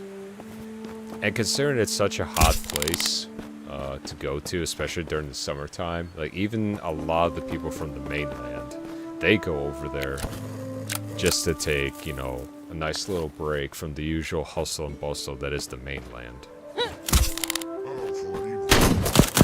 So, highly recommend it if you're looking to maybe want to go to Japan, but not go too overboard with the spending. They got some really beautiful beaches over there, and still a fairly good amount of things to see, things to do. So, highly recommend Okinawa as well, especially during the summertime. So, this one's heavier. This one is heavier. And this one's heavier. Got it.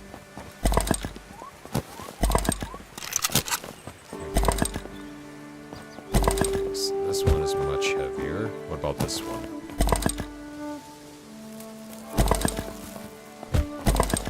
So this one's still pretty heavy.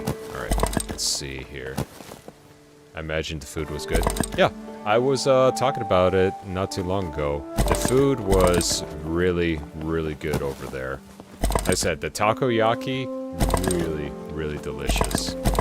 If you're maybe not even a big fan of squid, it's still very good the way that they bread it.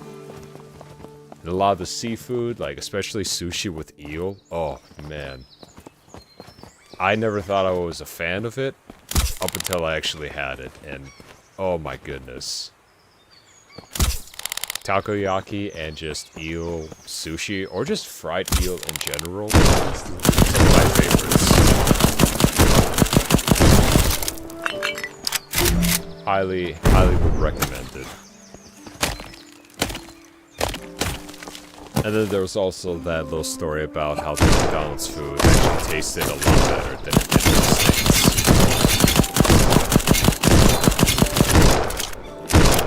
So I do recommend giving it a shot for when you're over there. Let's see, other than that, yeah, I was talking about Okinawa. There is this one place that I did go to. They had a good amount of food there as well, and it's quite the festive spot.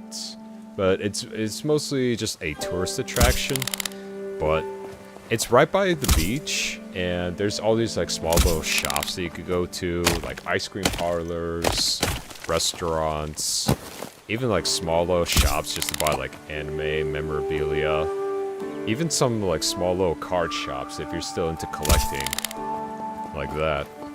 And It's called American Village. I know, funny, right?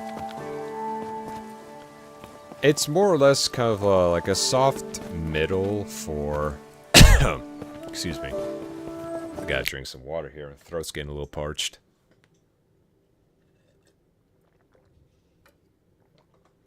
I've been yapping about Japan all this time. I keep forgetting to hydrate.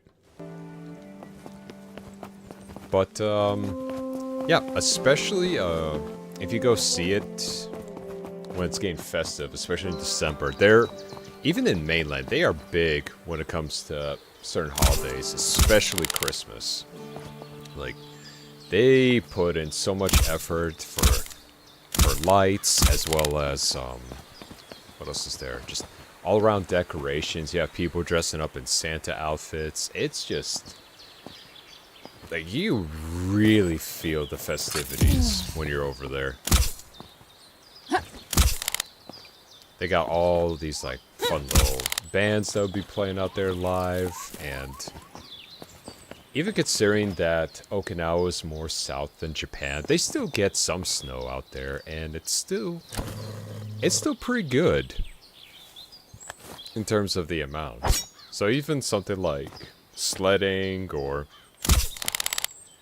just simply enjoying the atmosphere, they got it down pat over there in Okinawa.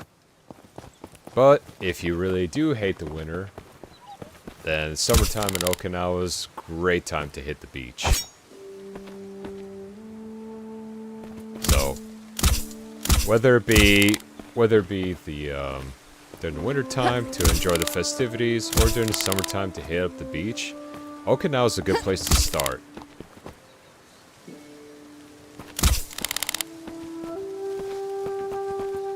I've been there, I think, at least twice during my travels.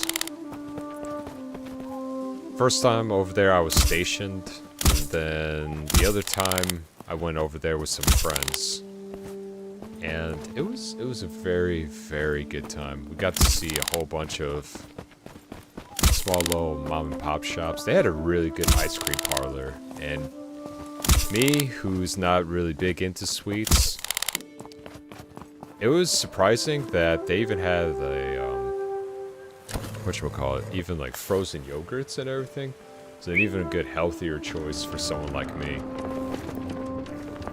And at first I thought, okay, you know, just like, alright, I'll buy it. Frozen yogurts, that's more of my thing. I'll take it. And I thought, you know, it's gonna be like little spoonful, little like cups or what have you. Oh no, these things were like a decent size.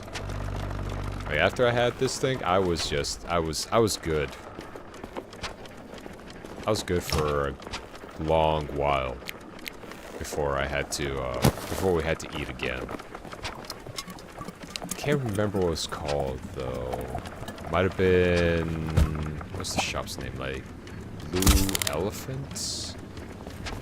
I'm trying to remember. I think that's what the shop was called. Do not quote me on that. Ever seen a YouTube channel called Japan Eat? I have, yeah. It was actually, I watched it a little bit before I was actually going to Japan, because I was curious about trying out some of the stuff that they had there, but I also want to know, you know, if I'm going to try this, I want to know where I should look. First and foremost. And then, luckily enough for Okinawa, it's all just kind of right there to try out, all within walking distance. In mainland Japan, especially Tokyo, you're gonna find a lot of places to try out. But in the more rural areas, it's even more interesting to see like what are some of the local recipes that they do. Some of the ones that you don't even find online.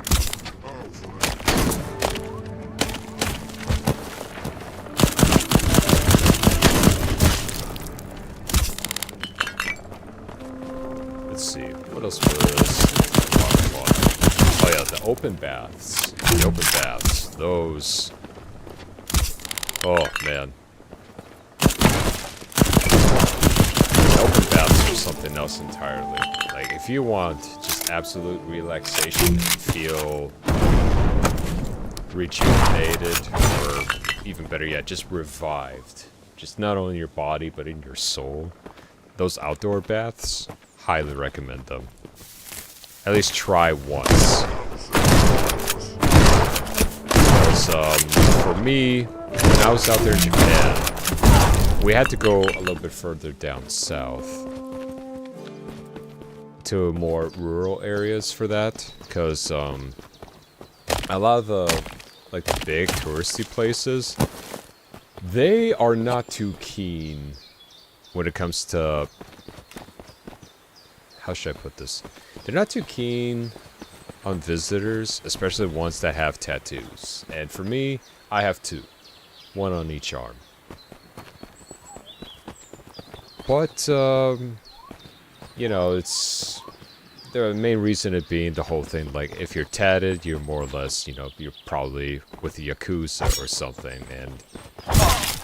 It's not even more or less just if they think you're a Yakuza, it's more or less as if the other patrons that are gonna be in the same bathhouse as you think that you might be a criminal or something.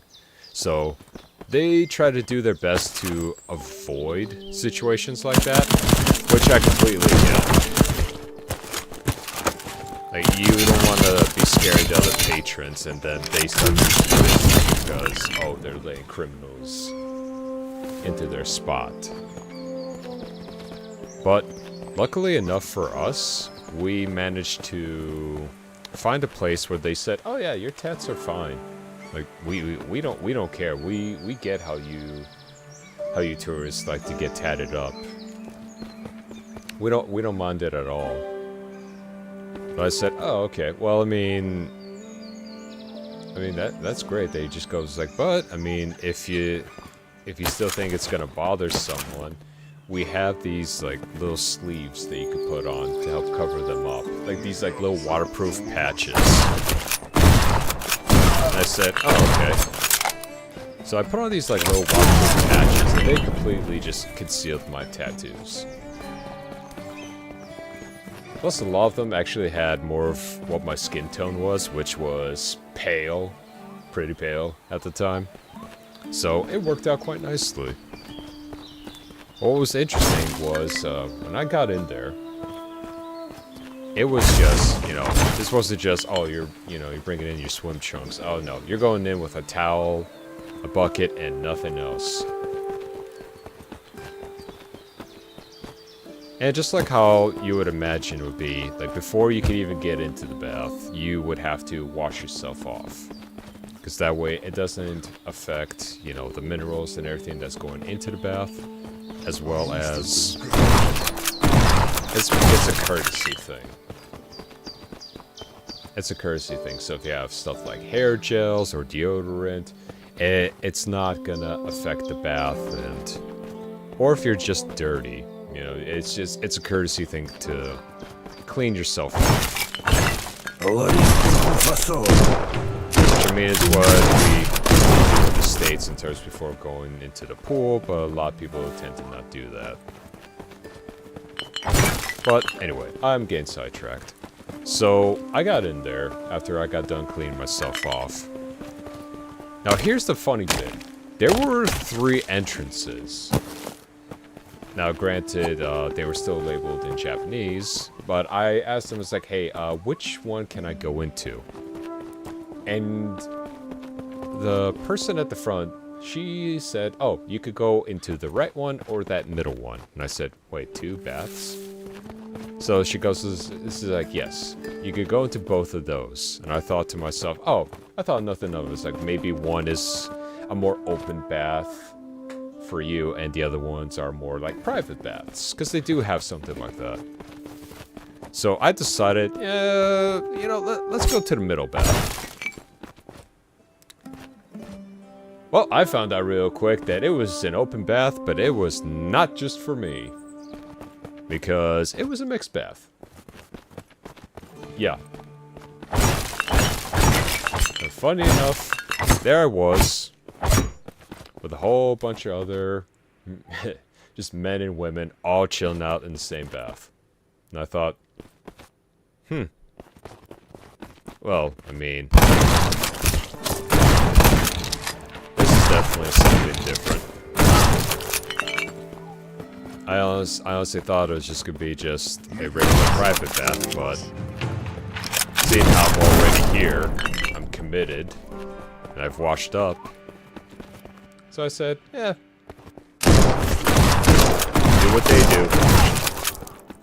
So, went in, and the water does take a little bit of getting used to. Let me tell you though, this water, man, it was not only warm, it was just downright perfect.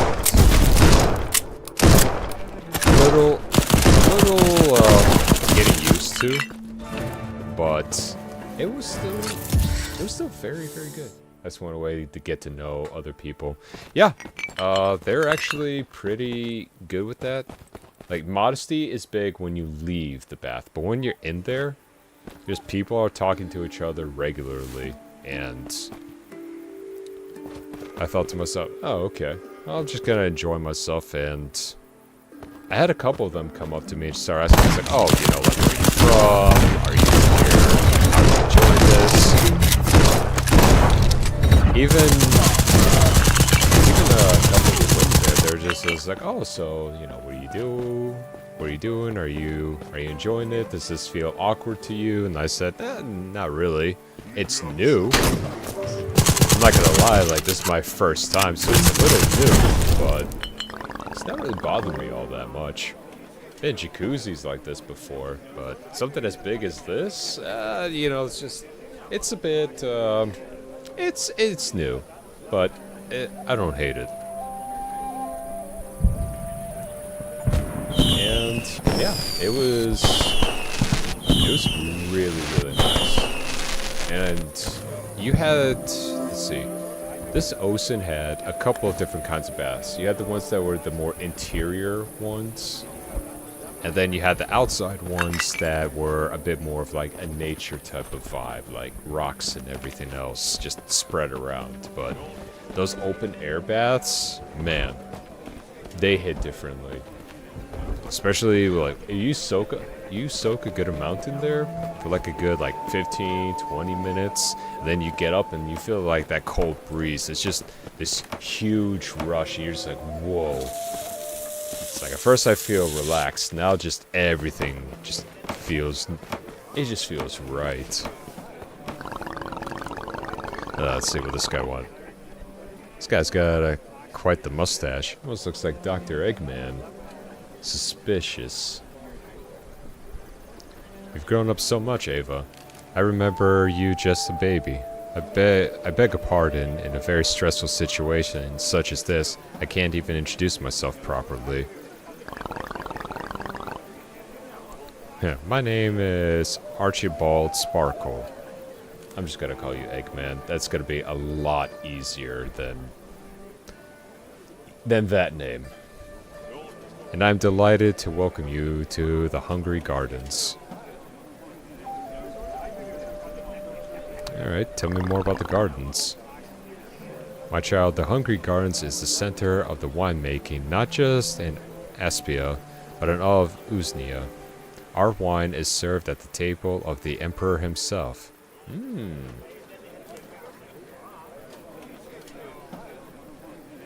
Archibald?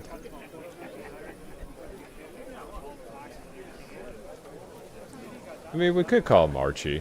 Yeah, sure, Archie works. Such a classy name, I know, right? Archibald. Aren't you bald?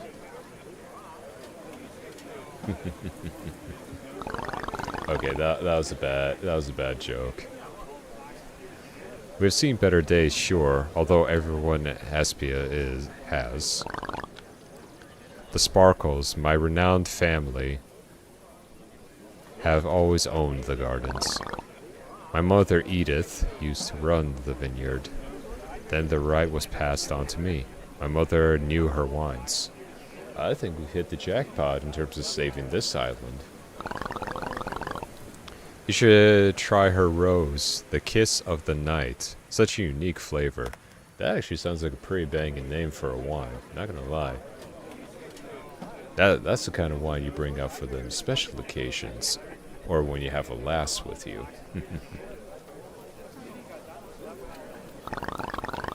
Alright, let's see what you could tell me about the other pirates. Right on, those barbarians. Right on! Those barbarians had no respect for the wine. They did despicable things here. Those falcons. You just can't imagine. Unspeakable things. They watered down the wine. That's what they probably did.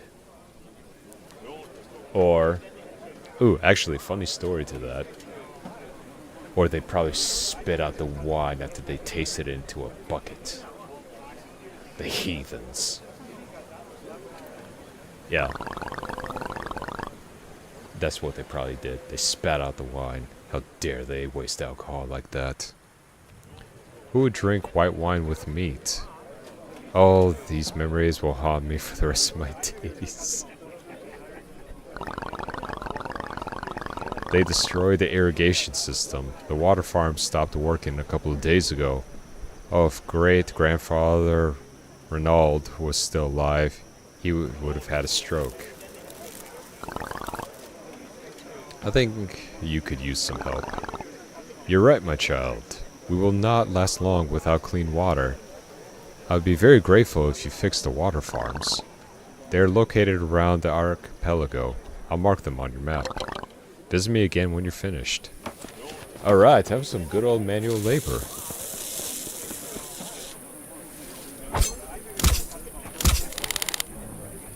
Hold to repair water farm. Alright. Time to repair. Let's see what the next one is. Oh, the way over there. I'm gonna do a little cheat. Excuse me. Need some more water.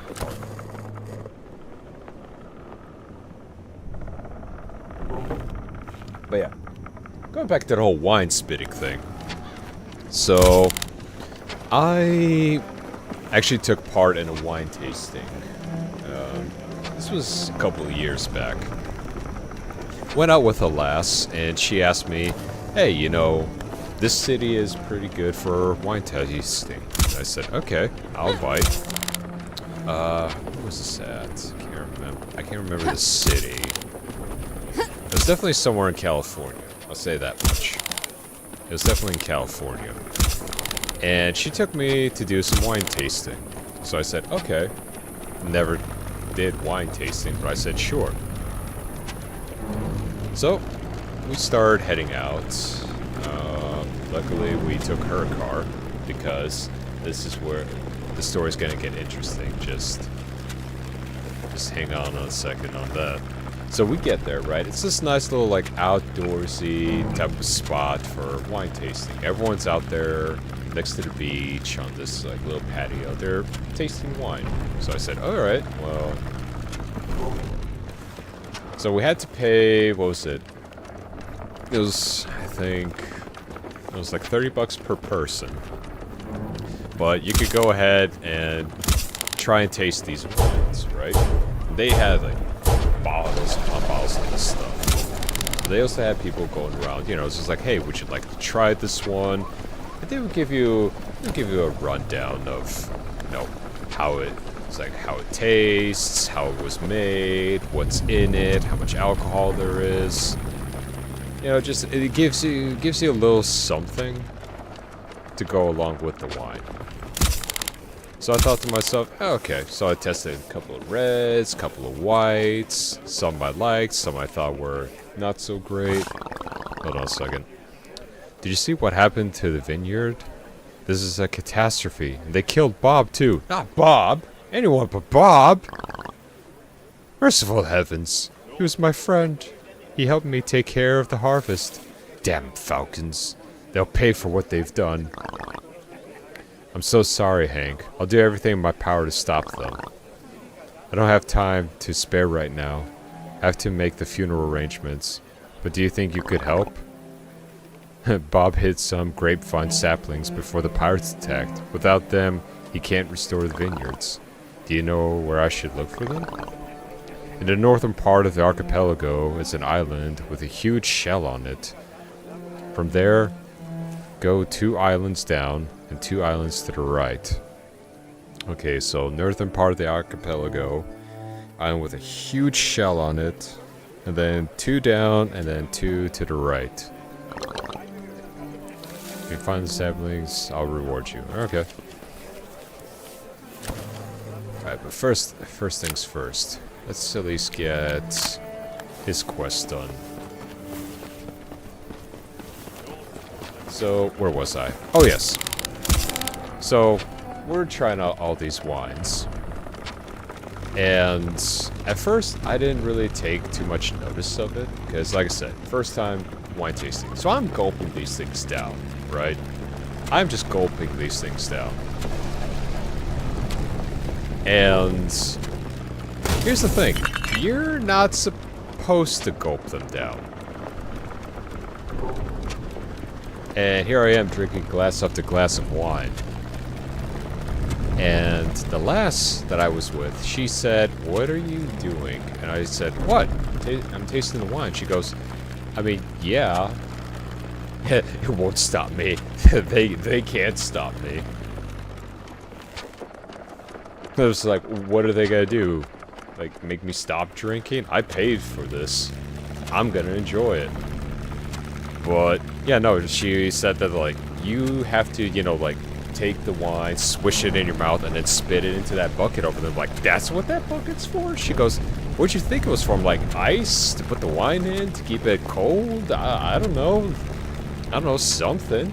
Just, I wasn't thinking just, you're spitting it into a bucket. That's just, why would you do that? And then she asked me, it was just like, well, it's, you know, you're just tasting the wine. It's like, yes, I'm tasting the wine, but I also want to drink said wine. I mean, let's be honest here. You wouldn't do the same thing to, like, free samples at a supermarket where they say, it's like, hey, try this taste. You know, this burger meat's really good. You're not gonna spit it into their trash can afterwards.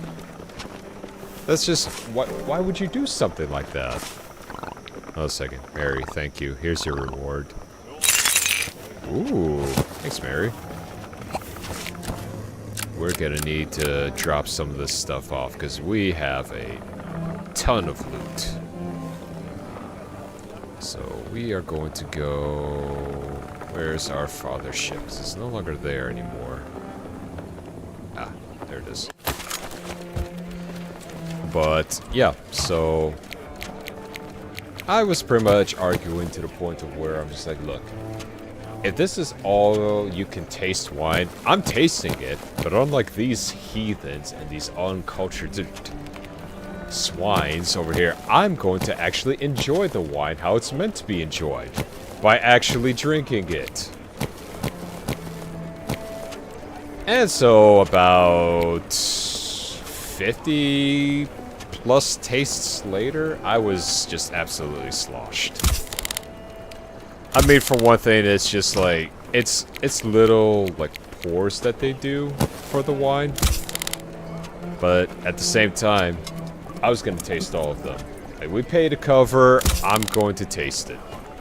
I'm gonna taste all of it. And holy crap, did that stuff taste good. But after about 30 of them, all that wine practically tasted the same to me.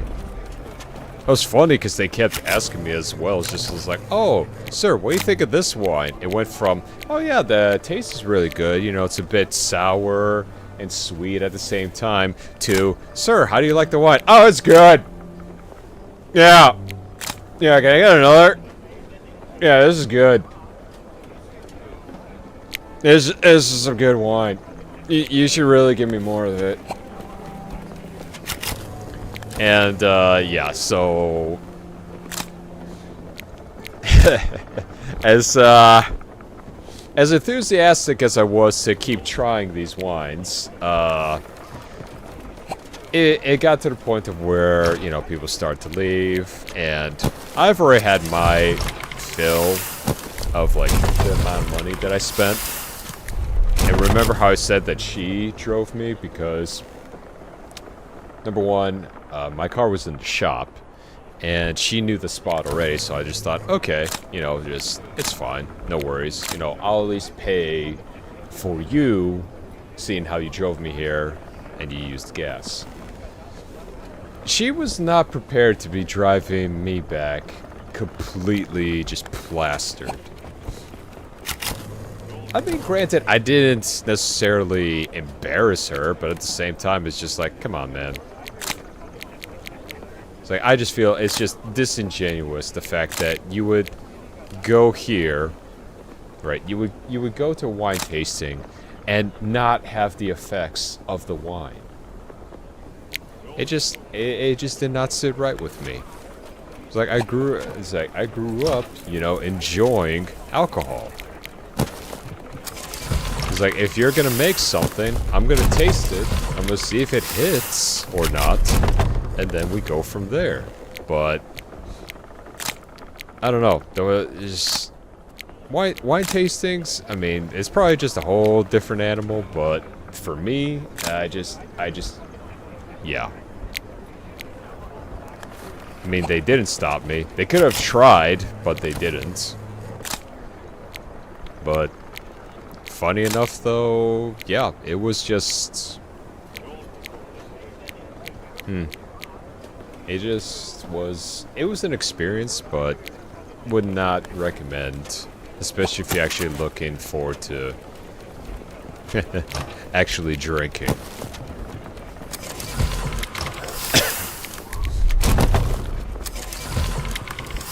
I mean, yeah, most of the wines. I'm not too big on in terms of trying to understand how each one tastes. If it tastes good to me, it does. It's great. If it doesn't, well then, at least you know. Now you know. But yeah, it's just wine tasting, not my forte. I'll enjoy drinking it, but I will not be wasting any amounts of alcohol spitting it out, because that's what you're supposed to do. That's not how I roll.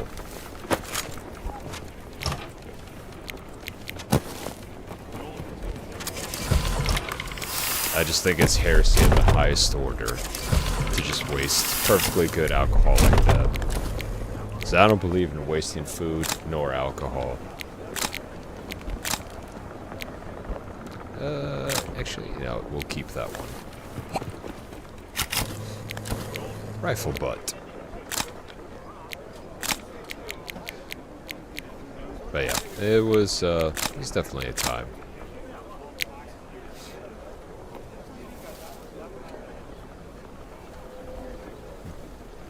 A booze for the booze god, indeed.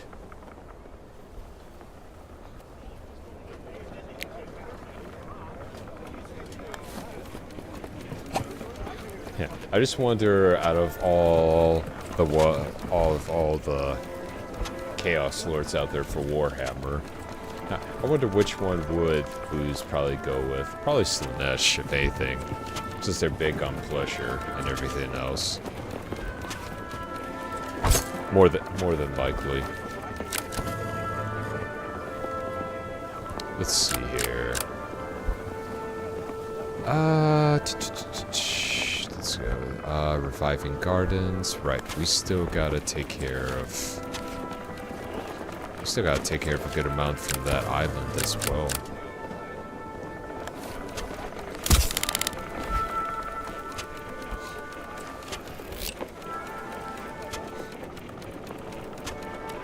I guess, if anything, instead of wine tasting places, more like a distillery would probably be interesting. Speaking of, I would love to go to Ireland. Number one, to actually visit, and number two, I would really love to go to like the Guinness or the Jameson distillery and get like the freshest amount possible. Oh, someone needs our help, because I would just... It might be one thing just to enjoy it here, but getting it straight from the tap, that's just... Edgar. Of course, y'all want fuel.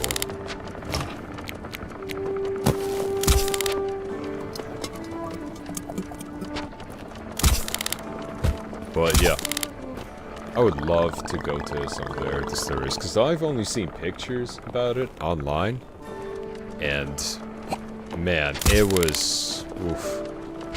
It looks real classy, and I really want to just put my mouth underneath one of those things and just let it all flow. And just give me the source. I don't need anything to hold my drink. Just give me the source. Give me the barrel. I'm good with just the barrel as well. I can do the entire barrel.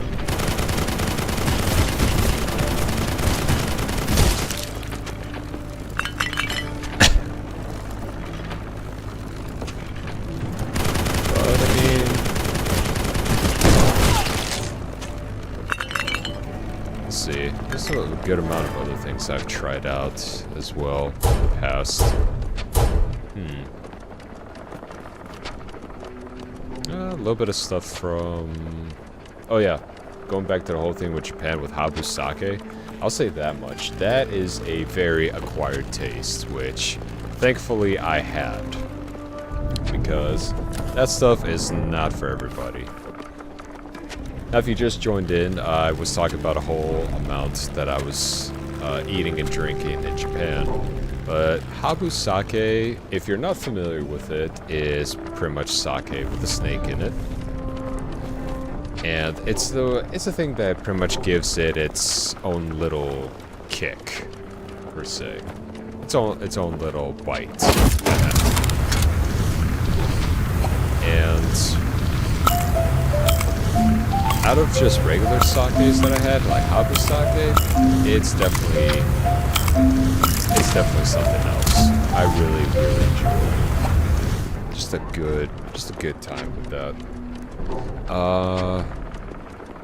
It was interesting to try it out the first time with one of my buddies, because they kind of give you little warnings and everything. They just be like, hey, you know, you can drink this stuff, it's all well and good. Just, you need to understand that when you start feeling a certain way, it means you should probably stop. And I asked him, it's like, oh, what do you mean by stop? Like, what's the issue? And they said, oh, so, with everyone having different tolerance, you know how this is pretty much fermented with a dead snake in there. I said, oh yeah. But, so what's wrong with it? And they go, okay, so you can drink it if you have a good tolerance. But afterwards, if you start feeling that tingling sensation, especially, you know, when it starts feeling more towards the fingertips, it means that the alcohol, you know, it's not the alcohol doing that. It's more or less the poison. It's starting to work its magic. So that's just telling you to slow down. No, you're not dying, of course, but you're slowing down. You gotta slow down. Now, I understood this, but when I was ordering, right, my buddy, he still had no idea what Habu Sake was. But he tried out what I was having, and he said, oh, this is pretty good. And I was like, oh, you're a fan of this? He goes, yeah. He's like, I love sake. I said, oh, no. It's, this isn't regular sake. This is Habu Sake. You know, this is like the harder stuff. He goes like, yeah, I can take harder stuff. And I'm just like, well, you gotta be careful because of the poison. He goes, because of the what? I'm like, do you not know what Habu means? He goes, no, what does it mean? It's like, it means snake.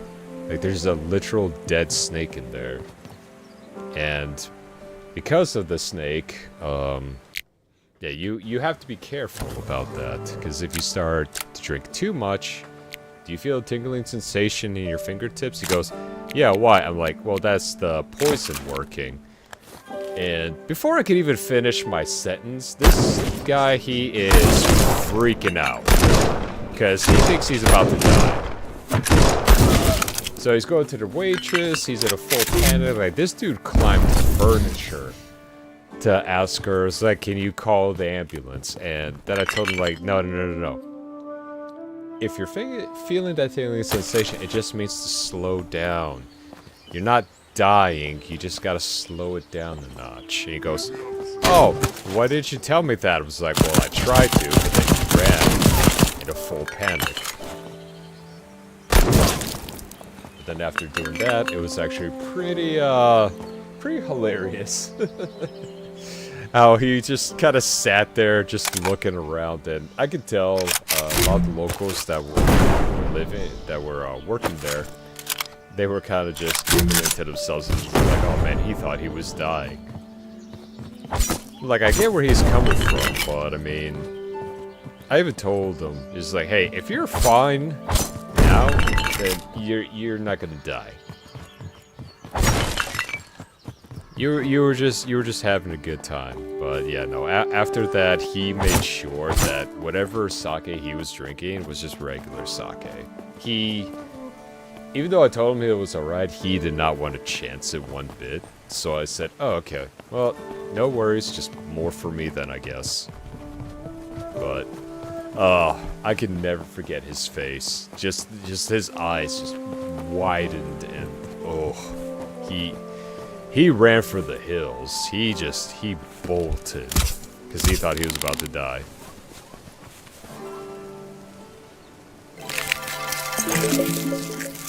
My recommendation, if you ever want to visit any country at all, do at least understand.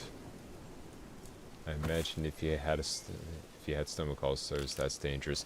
Yeah, I mean, the poison in itself isn't at all that strong. It's more or less it's fermented in there. But yeah, if you had stomach ulcers, yeah, this is why doing the research is indeed important. But where was I going with this? Oh yeah. Please do the research when you're trying out different foods, so you don't have a panic attack or something like this. Because, I mean, for something like house sake, they're not going to think too much of it, because it's more or less, this is how they make their stuff stronger. But if you were to go with something as dangerous as a blowfish to try, which I did, then there is cause for concern, because those things can be lethal if, well, number one, if your stomach's not up to it, and number two, especially if you don't have that good of a liver to process it. So be mindful when you try the more extreme things, especially when you're over there. And I do like to also,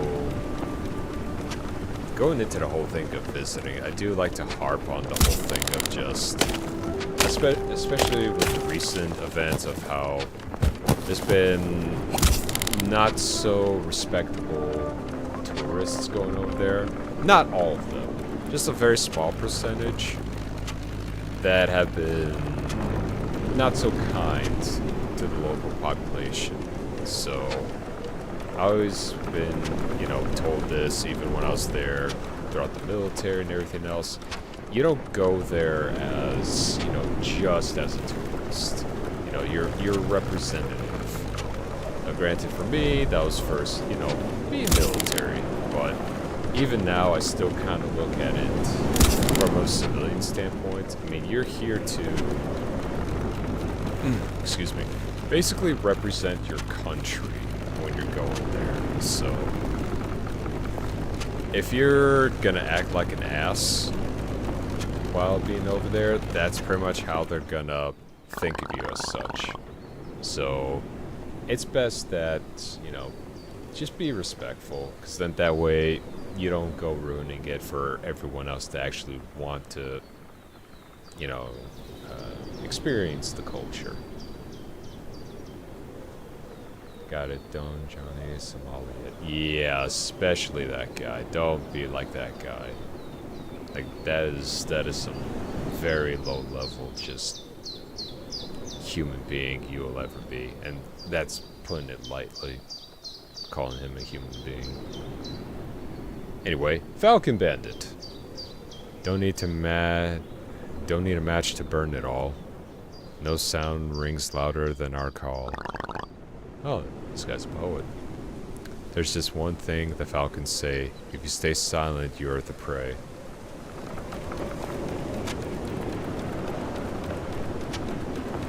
Huh. Well, it's a good thing that we like to use what I like to call loud stealth. Fell off. There we go. Nice and easy. And look at all the stuff they dropped. How kind of them to leave it all out for us. But yeah, do go explore, like either mainland or Okinawa. You will not be disappointed of what you can do. Anyway, ship's log, reading time. 1 May, 355 years after the split south of Turtletown. Huge storm clouds ahead. They're not moving with the wind. They haven't dissipated. We'll have to continue on straight through, otherwise the delivery will be late. 2nd May, south of Turtletown. There's wreckage from the ship near the clouds. It was probably struck by lightning. The sailors noticed some kind of shadow deep within the haze. 3 May, tentacles everywhere. Ew.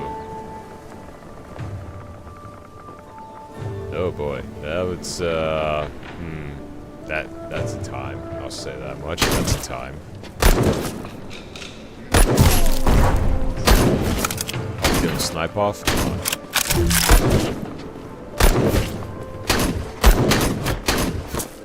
Come on. Come on.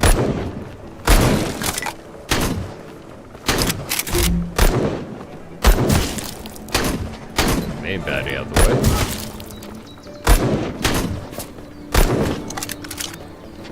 One more. And done.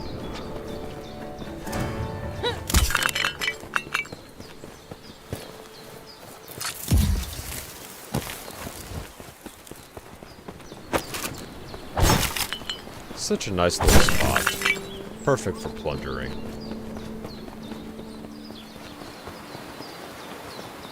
Ooh. Nice. Got some blue stones for us.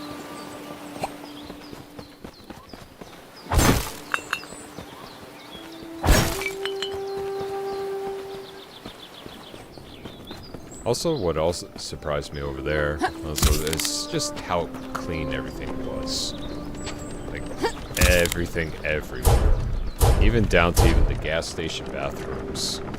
Not only were they nice and private with bidets and high walls and whatnot, let me tell you something.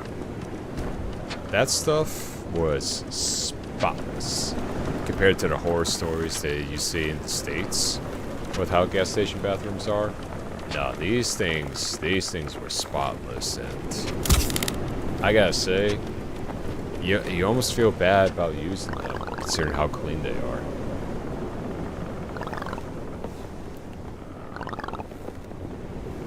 Oh, I should probably reread that.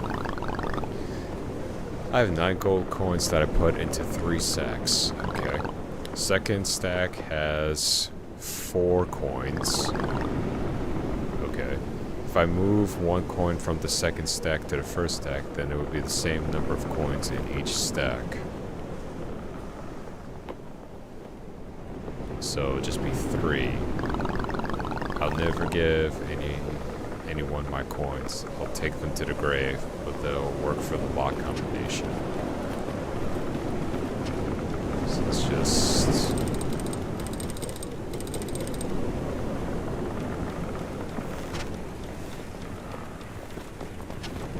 Did I read that right?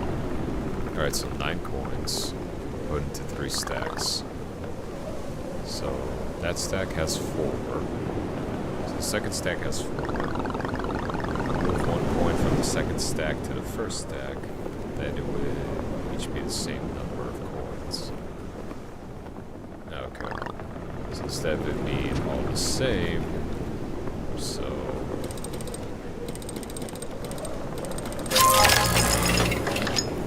Okay, so that's what he meant.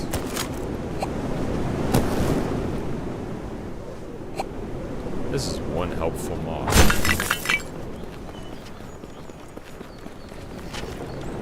Like I said before, I want one. So it could carry just cargo like that. I need one. Let's make one. It's nice and fuzzy. All you gotta do afterwards is just feed it and give it a lamp to stare at. And then boom.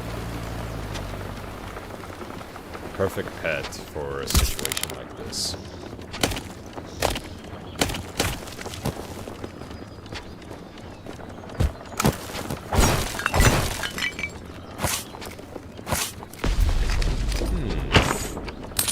Let's go. More gold for us. Love it when a job pays so well. And we got some more resources. And also from the locals.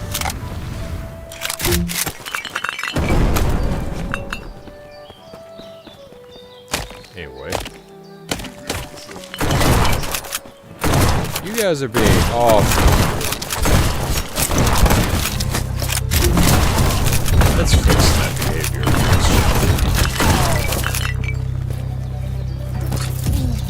Anyone else?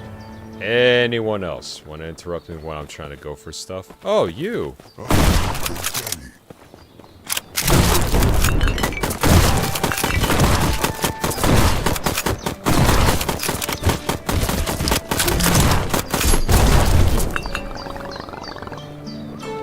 Consider yourselves liberated.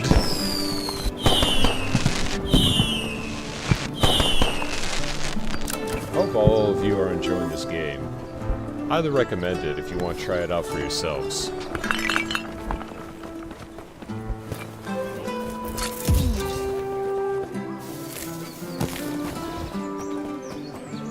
It's a good amount to explore, and there's a fair decent amount of just resource management, but nothing too overly complicated.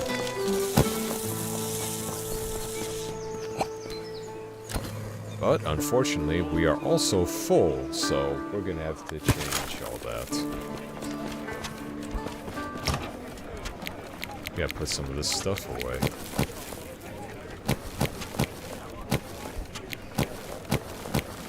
Let's take that, let's take that. Let's open up some boxes, yep. Make ourselves a little bit more badass. Sniper rifle butt. That's a nice butt. That's a really nice butt.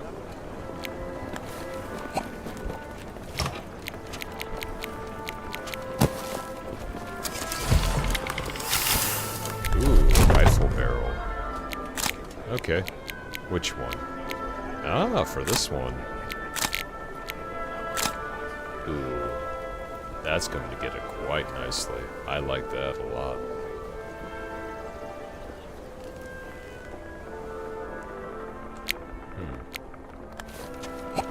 And last but certainly not least, this game really wants me to use the sniper rifle magazine. Or the sniper rifle, I should say. And I'm all for it. I do enjoy a good bit of sniping.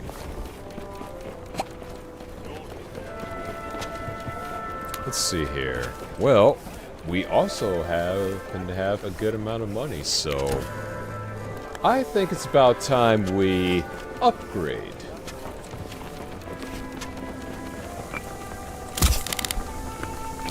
Let's go to our favorite crazy scientist while we're at it, too.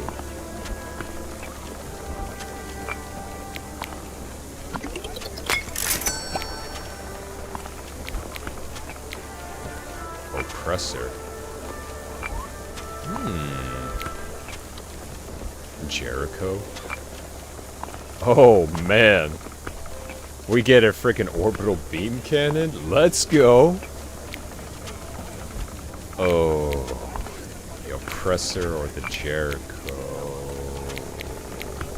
Now we gotta actually start saving. Ah, I want it all. Oh, we got something to say? Why the long face, girl? Did some falcon ruin your day? Actually, the complete opposite. I ruined theirs. Multiple times. I'll build you a stronger turret so you can shoot the idiot. No, that's not it. I just remembered how my father used to tell me that ancient people were bogged down in pride and vanity. They destroyed the planet they lived on. Then the great whale rose furiously from the depths of the ocean and split the earth into islands so people would appreciate every single piece of it. I mean, yeah, that's actually a pretty interesting story, at least in terms of lore. That's actually pretty interesting. So what was split? Do you believe that tale? You think that that's how it really happened? That would involve admitting that the whale's will is suspending the islands in the air, and that is unlikely. Ah, religion meets science. Let the feud continue. But we need to do a little bit of... Okay, yeah, so we're going to need to upgrade some of this. Ship workshop for level 2. That's going to be a bit until we can actually find the resources for that. So we're going to need to hold off at least on that. Okay.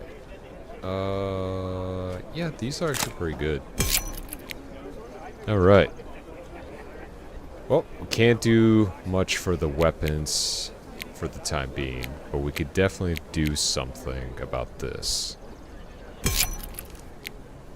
The handling would actually be great. Acceleration. Maximum speed.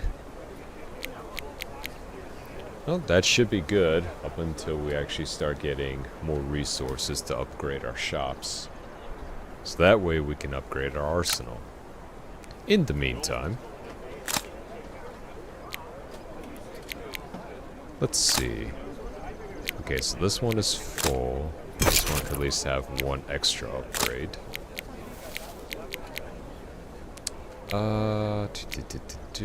That's maxed out, that's maxed out. I could use some upgrading. Not gonna go too crazy on the SMG. But it's still worth having just in case we run out of every other ammo there is. As for this... Generates lightning bolt. Don't aim it at yourself. But I mean, what if I want to do that? You know, for science. Just to see what happens. As, you know, like the arc thrower from Helldivers. You know, just, you kind of want to see what it does to anyone and everyone. What I've known from that thing, it does not discriminate between friend and foe. It does its one job, and it does it well.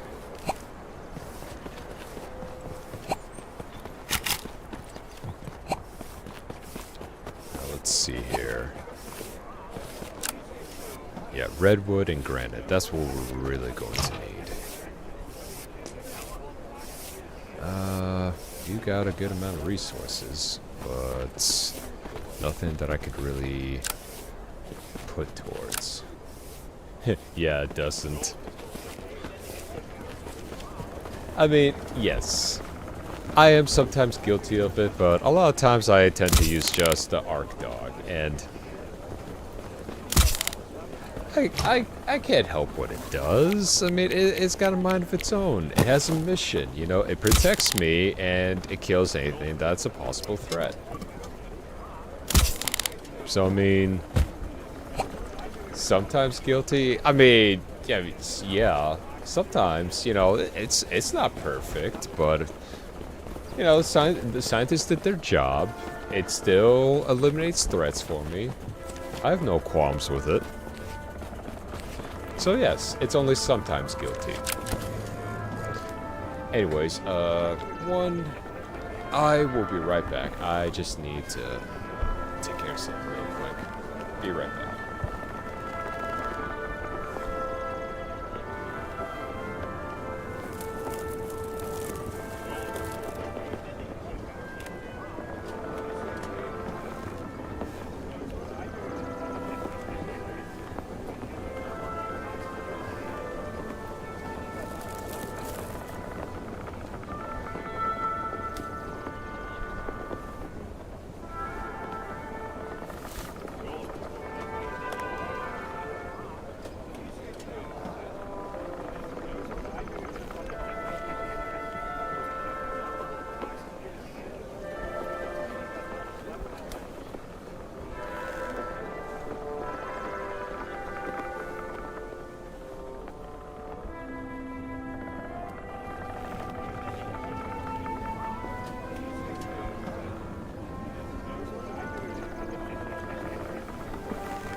There we are. I have returned.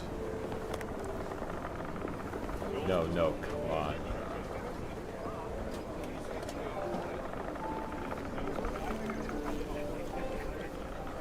Hello.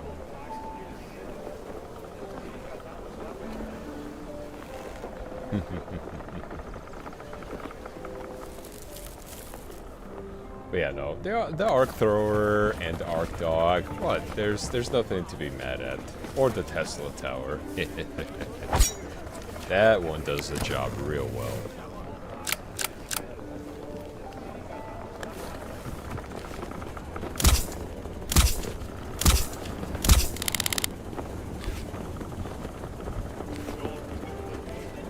Everything all right there, Grand Gunman?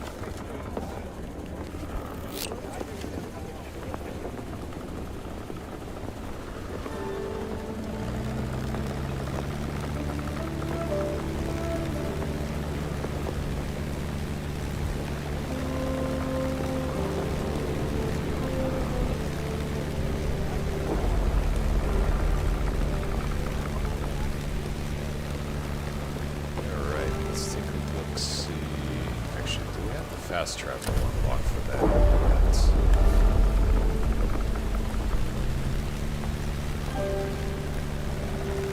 I mean, we should, because we liberated it. There's nothing exactly close by that I can see. Well, aside from those two. Oh! We have something big in front of us as well.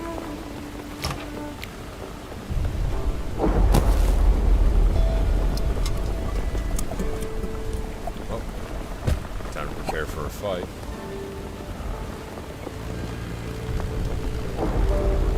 Oh, come at me.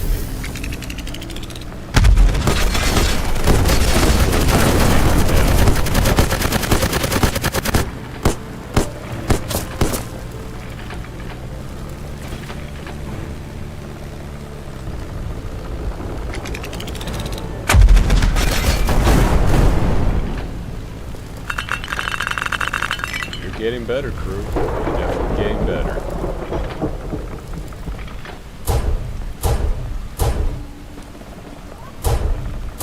But man, these guys keep blowing holes in my ship.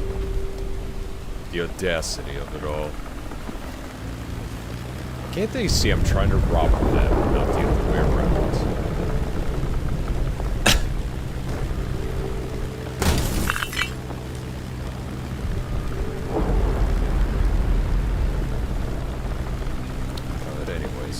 Let's see, so we still have quite a few missions we gotta do here.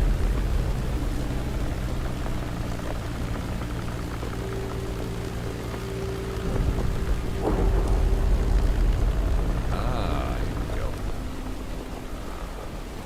And hey, look at that. We're right by the island with the big shell.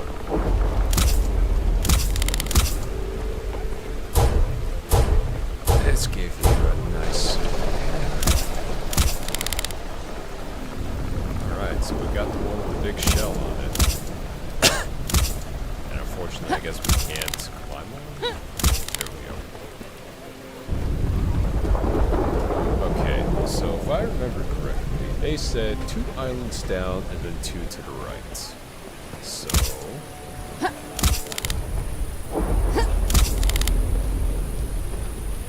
let me just double check the map here.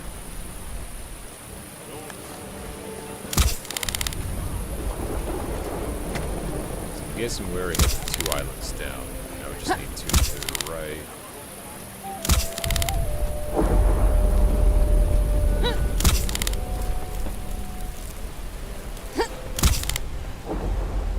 I think this is the right spot.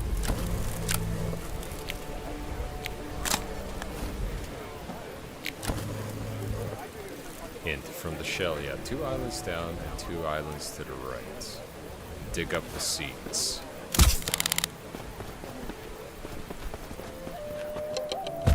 There we go. Look at that. We were on the right track after all.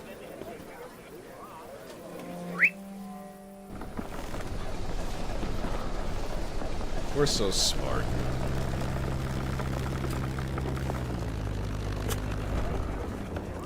My ship's not gonna fit through that. As confident as I am with my flying, we're gonna have to take the scenic route. Oh.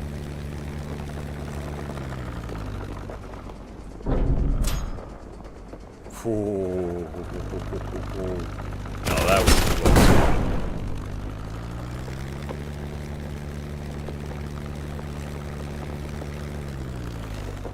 Oh, there's a shop there.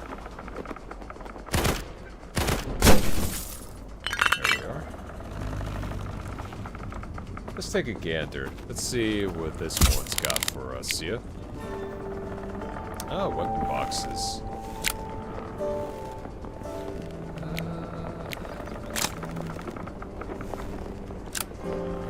We're alright. Appreciate it, though.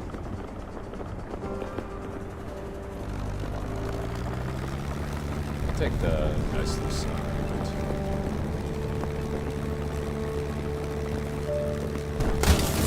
There we go. I say, this is handling more and more like a dream with each upgrade. I'm liking this. Ooh, more shinies.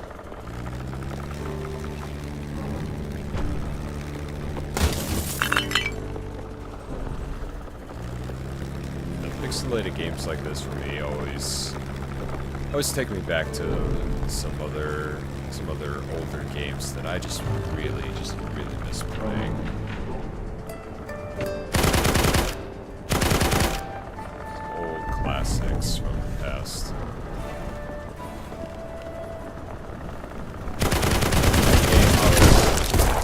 But I don't consider this is Sony of all things.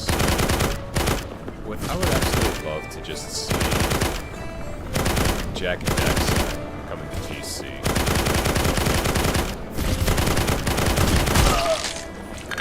Or even just a reimagination of them. Or if it's something like the Sly Cooper games. Just a nice little blast from the past.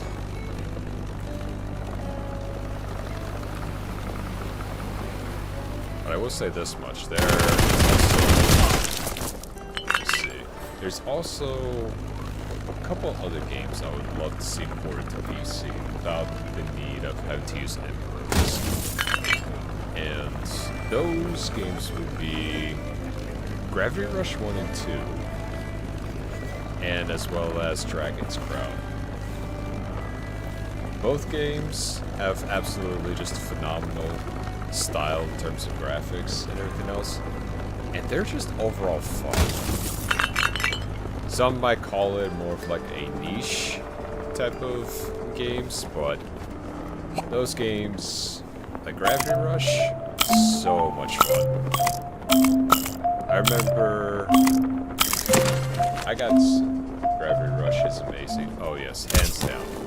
Even with all their DLC too, I absolutely loved it. And the second one was even better too. I would absolutely love to have more. Just have to be anything too fancy. Just make it so it just runs on the PC, and I'm a happy captain.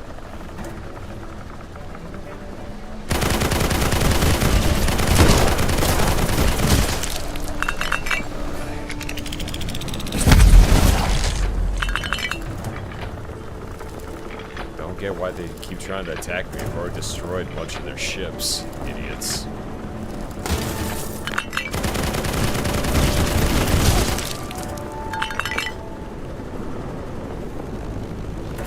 I mean, hey, if they got Death Wish, they can die.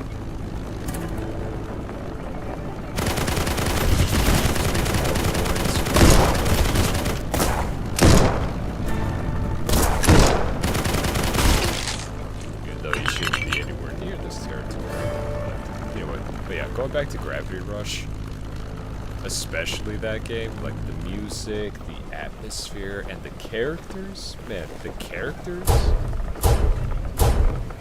It was just, it really deserved a bigger audience and just a lot more eyes on it, because that game just, it was just something else. It was something new, something intuitive, and it was just all around just a good time. And the soundtrack, my god, like, I'm big into like swing and jazz, but like, their music just, it blew me away. Cat is best girl, and I will not argue this fact. I agree.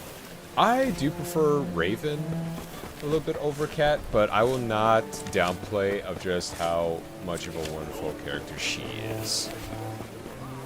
I just enjoy Raven because like she's kind of got like that like stoicism about her, but the fact that she's also secretly such a huge glutton, I absolutely adore her. Hank, I want to talk to you. Hank?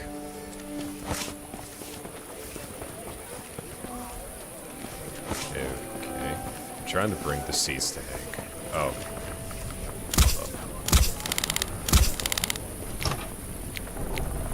Grab these. There we are.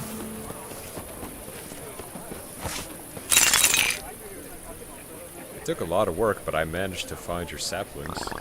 Thank you, Ava. Now we can restore our vineyard. So that means I get free drinks for life from this, right? Right?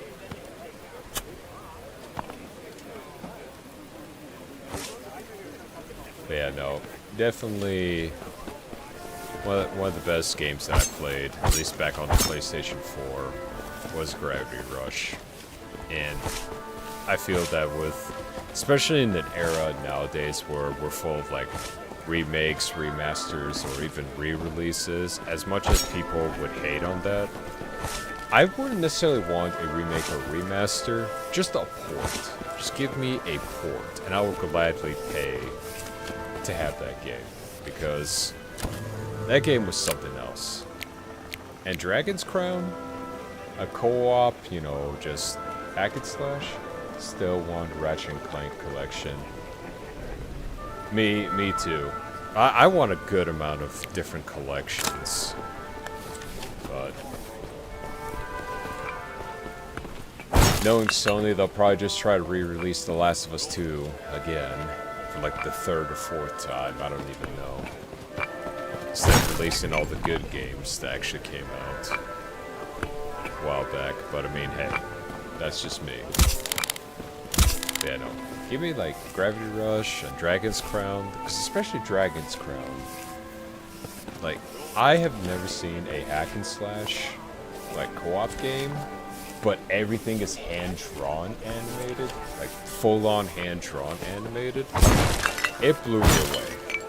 Then, of course, the sorceress with her huge personality and heart, I should say.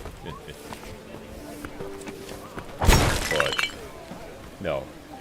All jokes aside, though, the art style in that game was really, really good. I really enjoyed it. And the fact that it was also so difficult the further you got into it, it had a good charm to it. I mean, if it was me, I would love to just, you know, give Sony just to be like, hey, you know, you guys got a whole bunch of these good older games that could really, really help you guys out, considering, let's be honest here, y'all have been fresh out of ideas for a very, very long time. And I think the last good game that came out for Sony, at least in terms of my opinion, was Ghost of Tsushima back then. But as much as I would love to get the PC version of it, there's a reason why I don't want it on PC, and that's because I don't want to sign into their network. I like to keep my PC protected.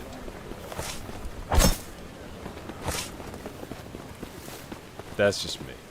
That's just me. But there are still plenty of just good single-player games, because that's what they were really known for. It was like the really, really good single-player games, and I miss those so much. Archibald. Archibald. The farms are repaired and ready to work. Good job, seriously. It's like literally Robotnik's mustache. Come on. Second launchers suck. Oh yeah, yeah they do. You made a great engineer. I'm an engineer. Building a century. Alright, just wait a minute and I'll turn on the water. Now the moment of truth. Free wine for everybody. Let's go. Hey, we got water. Don't ask me how it works up here. I have no idea. Someone hacked my EA account years ago. Yeah. They are quite notorious for how bad their security is. Ooh, the yoke. So yeah, there's been a reason why I've just been mostly sticking with the PC, because you can always upgrade your safety here. I let them have it at this point. Yeah. I mean, best thing they could probably even do is just bump up the KD ratio on your battlefield at this point. It's right there, and I want it. But yeah, no, it's just... Especially considering everything is now becoming more and more cross-platform nowadays. I really don't see the reason why we can't just expand their libraries.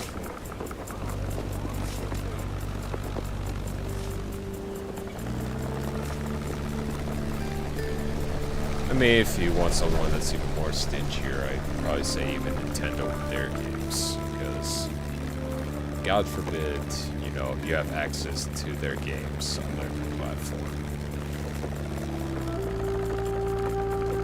I give them a lot of flack now, but at least back then, you know, I used to be big on their stuff. Number one, it was affordable. Number two, I had tons of games back for both the N64 as well as my Game Boy.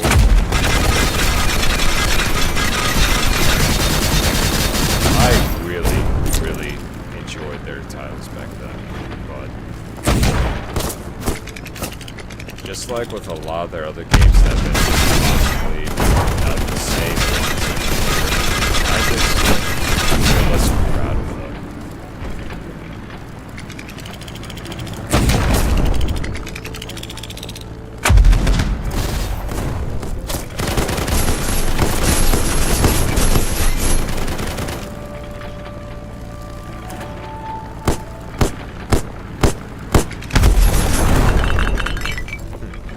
that wanted this fight. But yeah, at least in terms of Sony, if they really want to get more of a win here, they'd start porting a lot more of those games. I mean, I'll even take a jab at it. Pause it. Sorry, mate, can't pause the game here. But don't worry, we're just circling around, grabbing some stuff. So you're not going to miss out on too much. It's going to be doing a bit of fishing.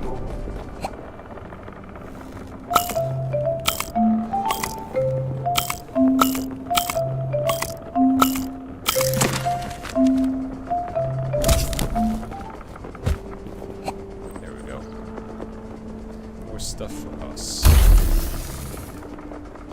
Let's see here. Upgrade the tsunami cannon using the tab on the tab. The tsunami cannon. It's a hound set? Ah. You can. Is that what you wanted? There we go.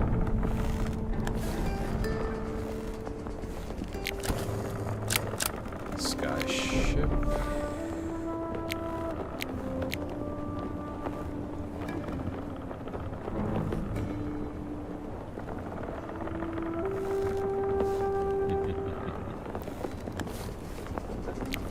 But yeah, I would love to see a lot of just those classics return. Even the reason for just returning some of them was just more or less just, hey, this gives you guys breathing time to come up with something new. Something that might actually, or even better yet, something new, but what they used to specialize in. And by that, I mean single-player games. This is one of the main reasons why I had a PlayStation to begin with. It wasn't even the multiplayer games. It was mostly just a single player. They had a good couple multiplayer games, not gonna lie. I played a lot of multiplayer for Ghost of Tsushima. Always ran the assassin build because I like to be edgy like that. But pretty overpowered. And if we want to go even further back, even something like Killzone, you know, if they brought Killzone back, like I would guarantee a good portion of people would love to just play that again. Especially considering how they did that whole little collaboration back in Helldivers. I think it might be a nice little way of them just reintroducing that franchise.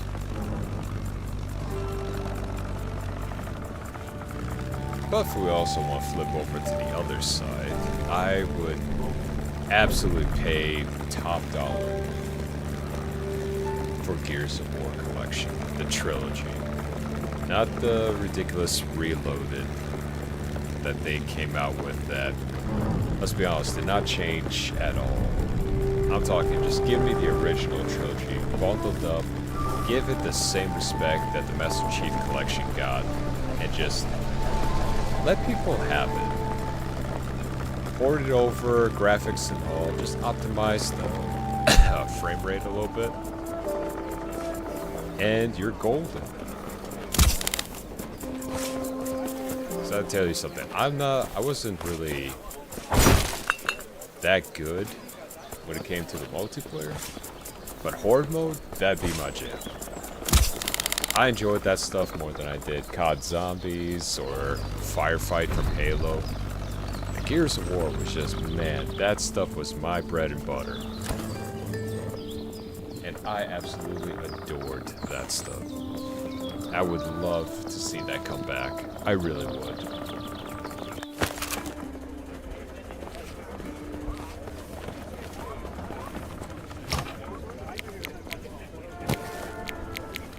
Plus, I mean, you could tell, I'm not really too big. Like, I enjoy graphics if they make the game look nice and it runs well. Don't get me wrong. But even sometimes just having even the jank in it, I'm okay with. At least shows how far we've come from the original game to now. I mean, probably the camera shaking is gonna make me feel nauseous, at least in the first two. Ooh, new amulet. Shooter's Hope. What this does. Increases the total supply of ammo and grenades. Oh, yes, we definitely need that. Deals additional damage, increase damage of falcons at the end. Throws a grenade. Oh, the decisions. Increase the supply. The more ammo, the better. Yeah, no. Give me just the ports for a lot of those games. I'm good with it. I'm 100% all on board for it.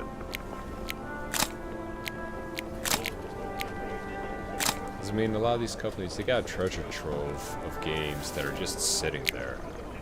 If you ain't gonna use them, then might as well give them to the community that will.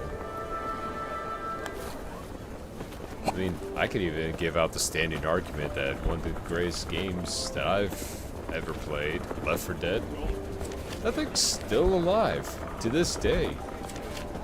Don't know much if it's for on console, but PC, that thing is still kicking. Got someone to talk to. Oh, now we gotta talk to AA Ron. Got it. Good that you've already repaired the factory.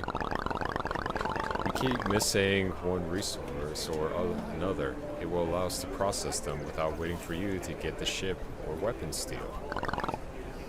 To be honest, I don't remember it ever actually working.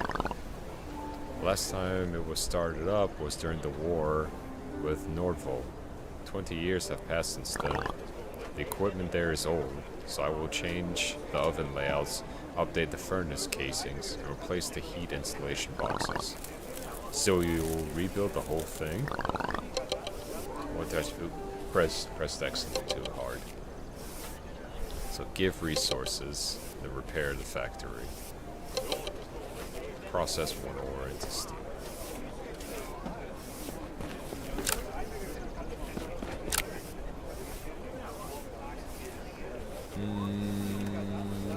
Yeah, we'll go for some more ship steel.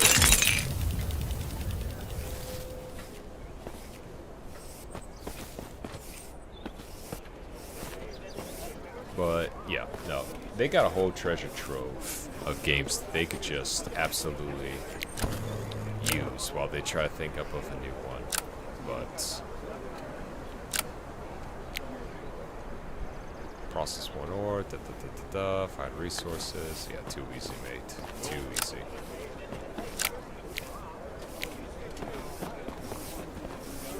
But, I mean, I don't know. I mean, hell, if they want to employ me just for just sound advice, I'm all for it. As long as the paycheck is nice. Because I feel like we definitely need to have a pause in a lot of what they've been trying to develop and start, you know, bringing out games that practically everyone can play. And I'm not talking just about on all platforms, but you know, you don't have to sell a kidney to have a supercomputer just to play some of this stuff. Just nice, simple ports is all that people really want.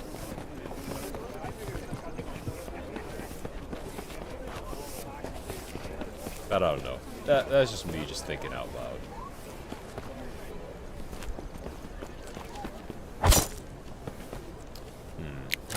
Let me see here. So I know our equipment is good. We got some new stuff. And our money's looking pretty damn fine. The only problem is now is practically just trying to find the resources. But I'm sure they'll turn up. Knowing our luck, they'll turn up. But I think, oh yeah, let's see. No, we didn't get any more crystals.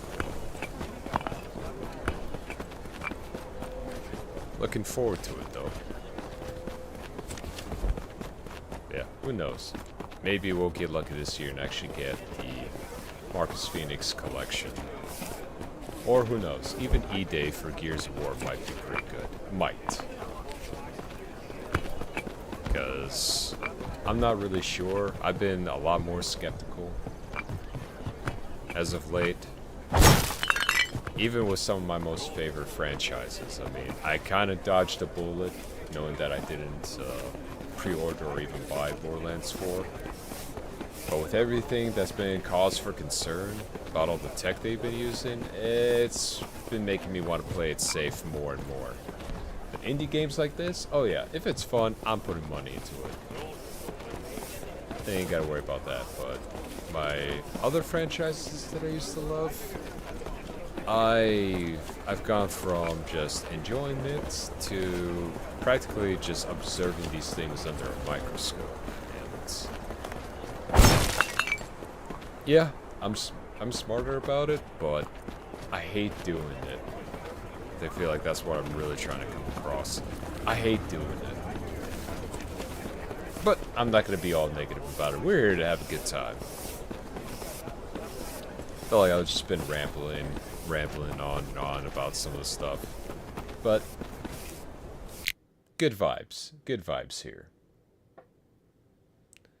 But as for all of that, I'd say this is a pretty good stopping point before we go back and talk to that aristocratic lady and see what else kind of mischief we could get ourselves into. And maybe we'll even pick a few more fights with some of those bigger airships. Anyway, let's go ahead and turn this off for the time being. Just give me 1 second here.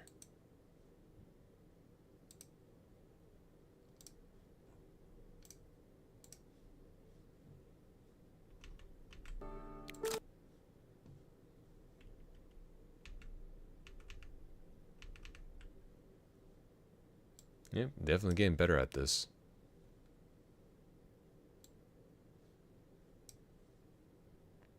And we are back. Sorry, I've been trying to get the hotkeys to work, but still wrestling with a few other features and a few other plugins that have been not agreeing with each other. So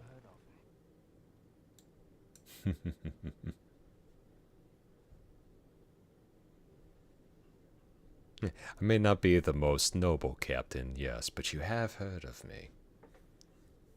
But yeah. more and more ramblings, more and more stuff to come. And we're going to continue this adventure tomorrow. Same time, same place, same ship. So, I am very thankful for all of you joining me on this wonderful adventure we had today and listening to a bit of my ramblings about games and whatnot.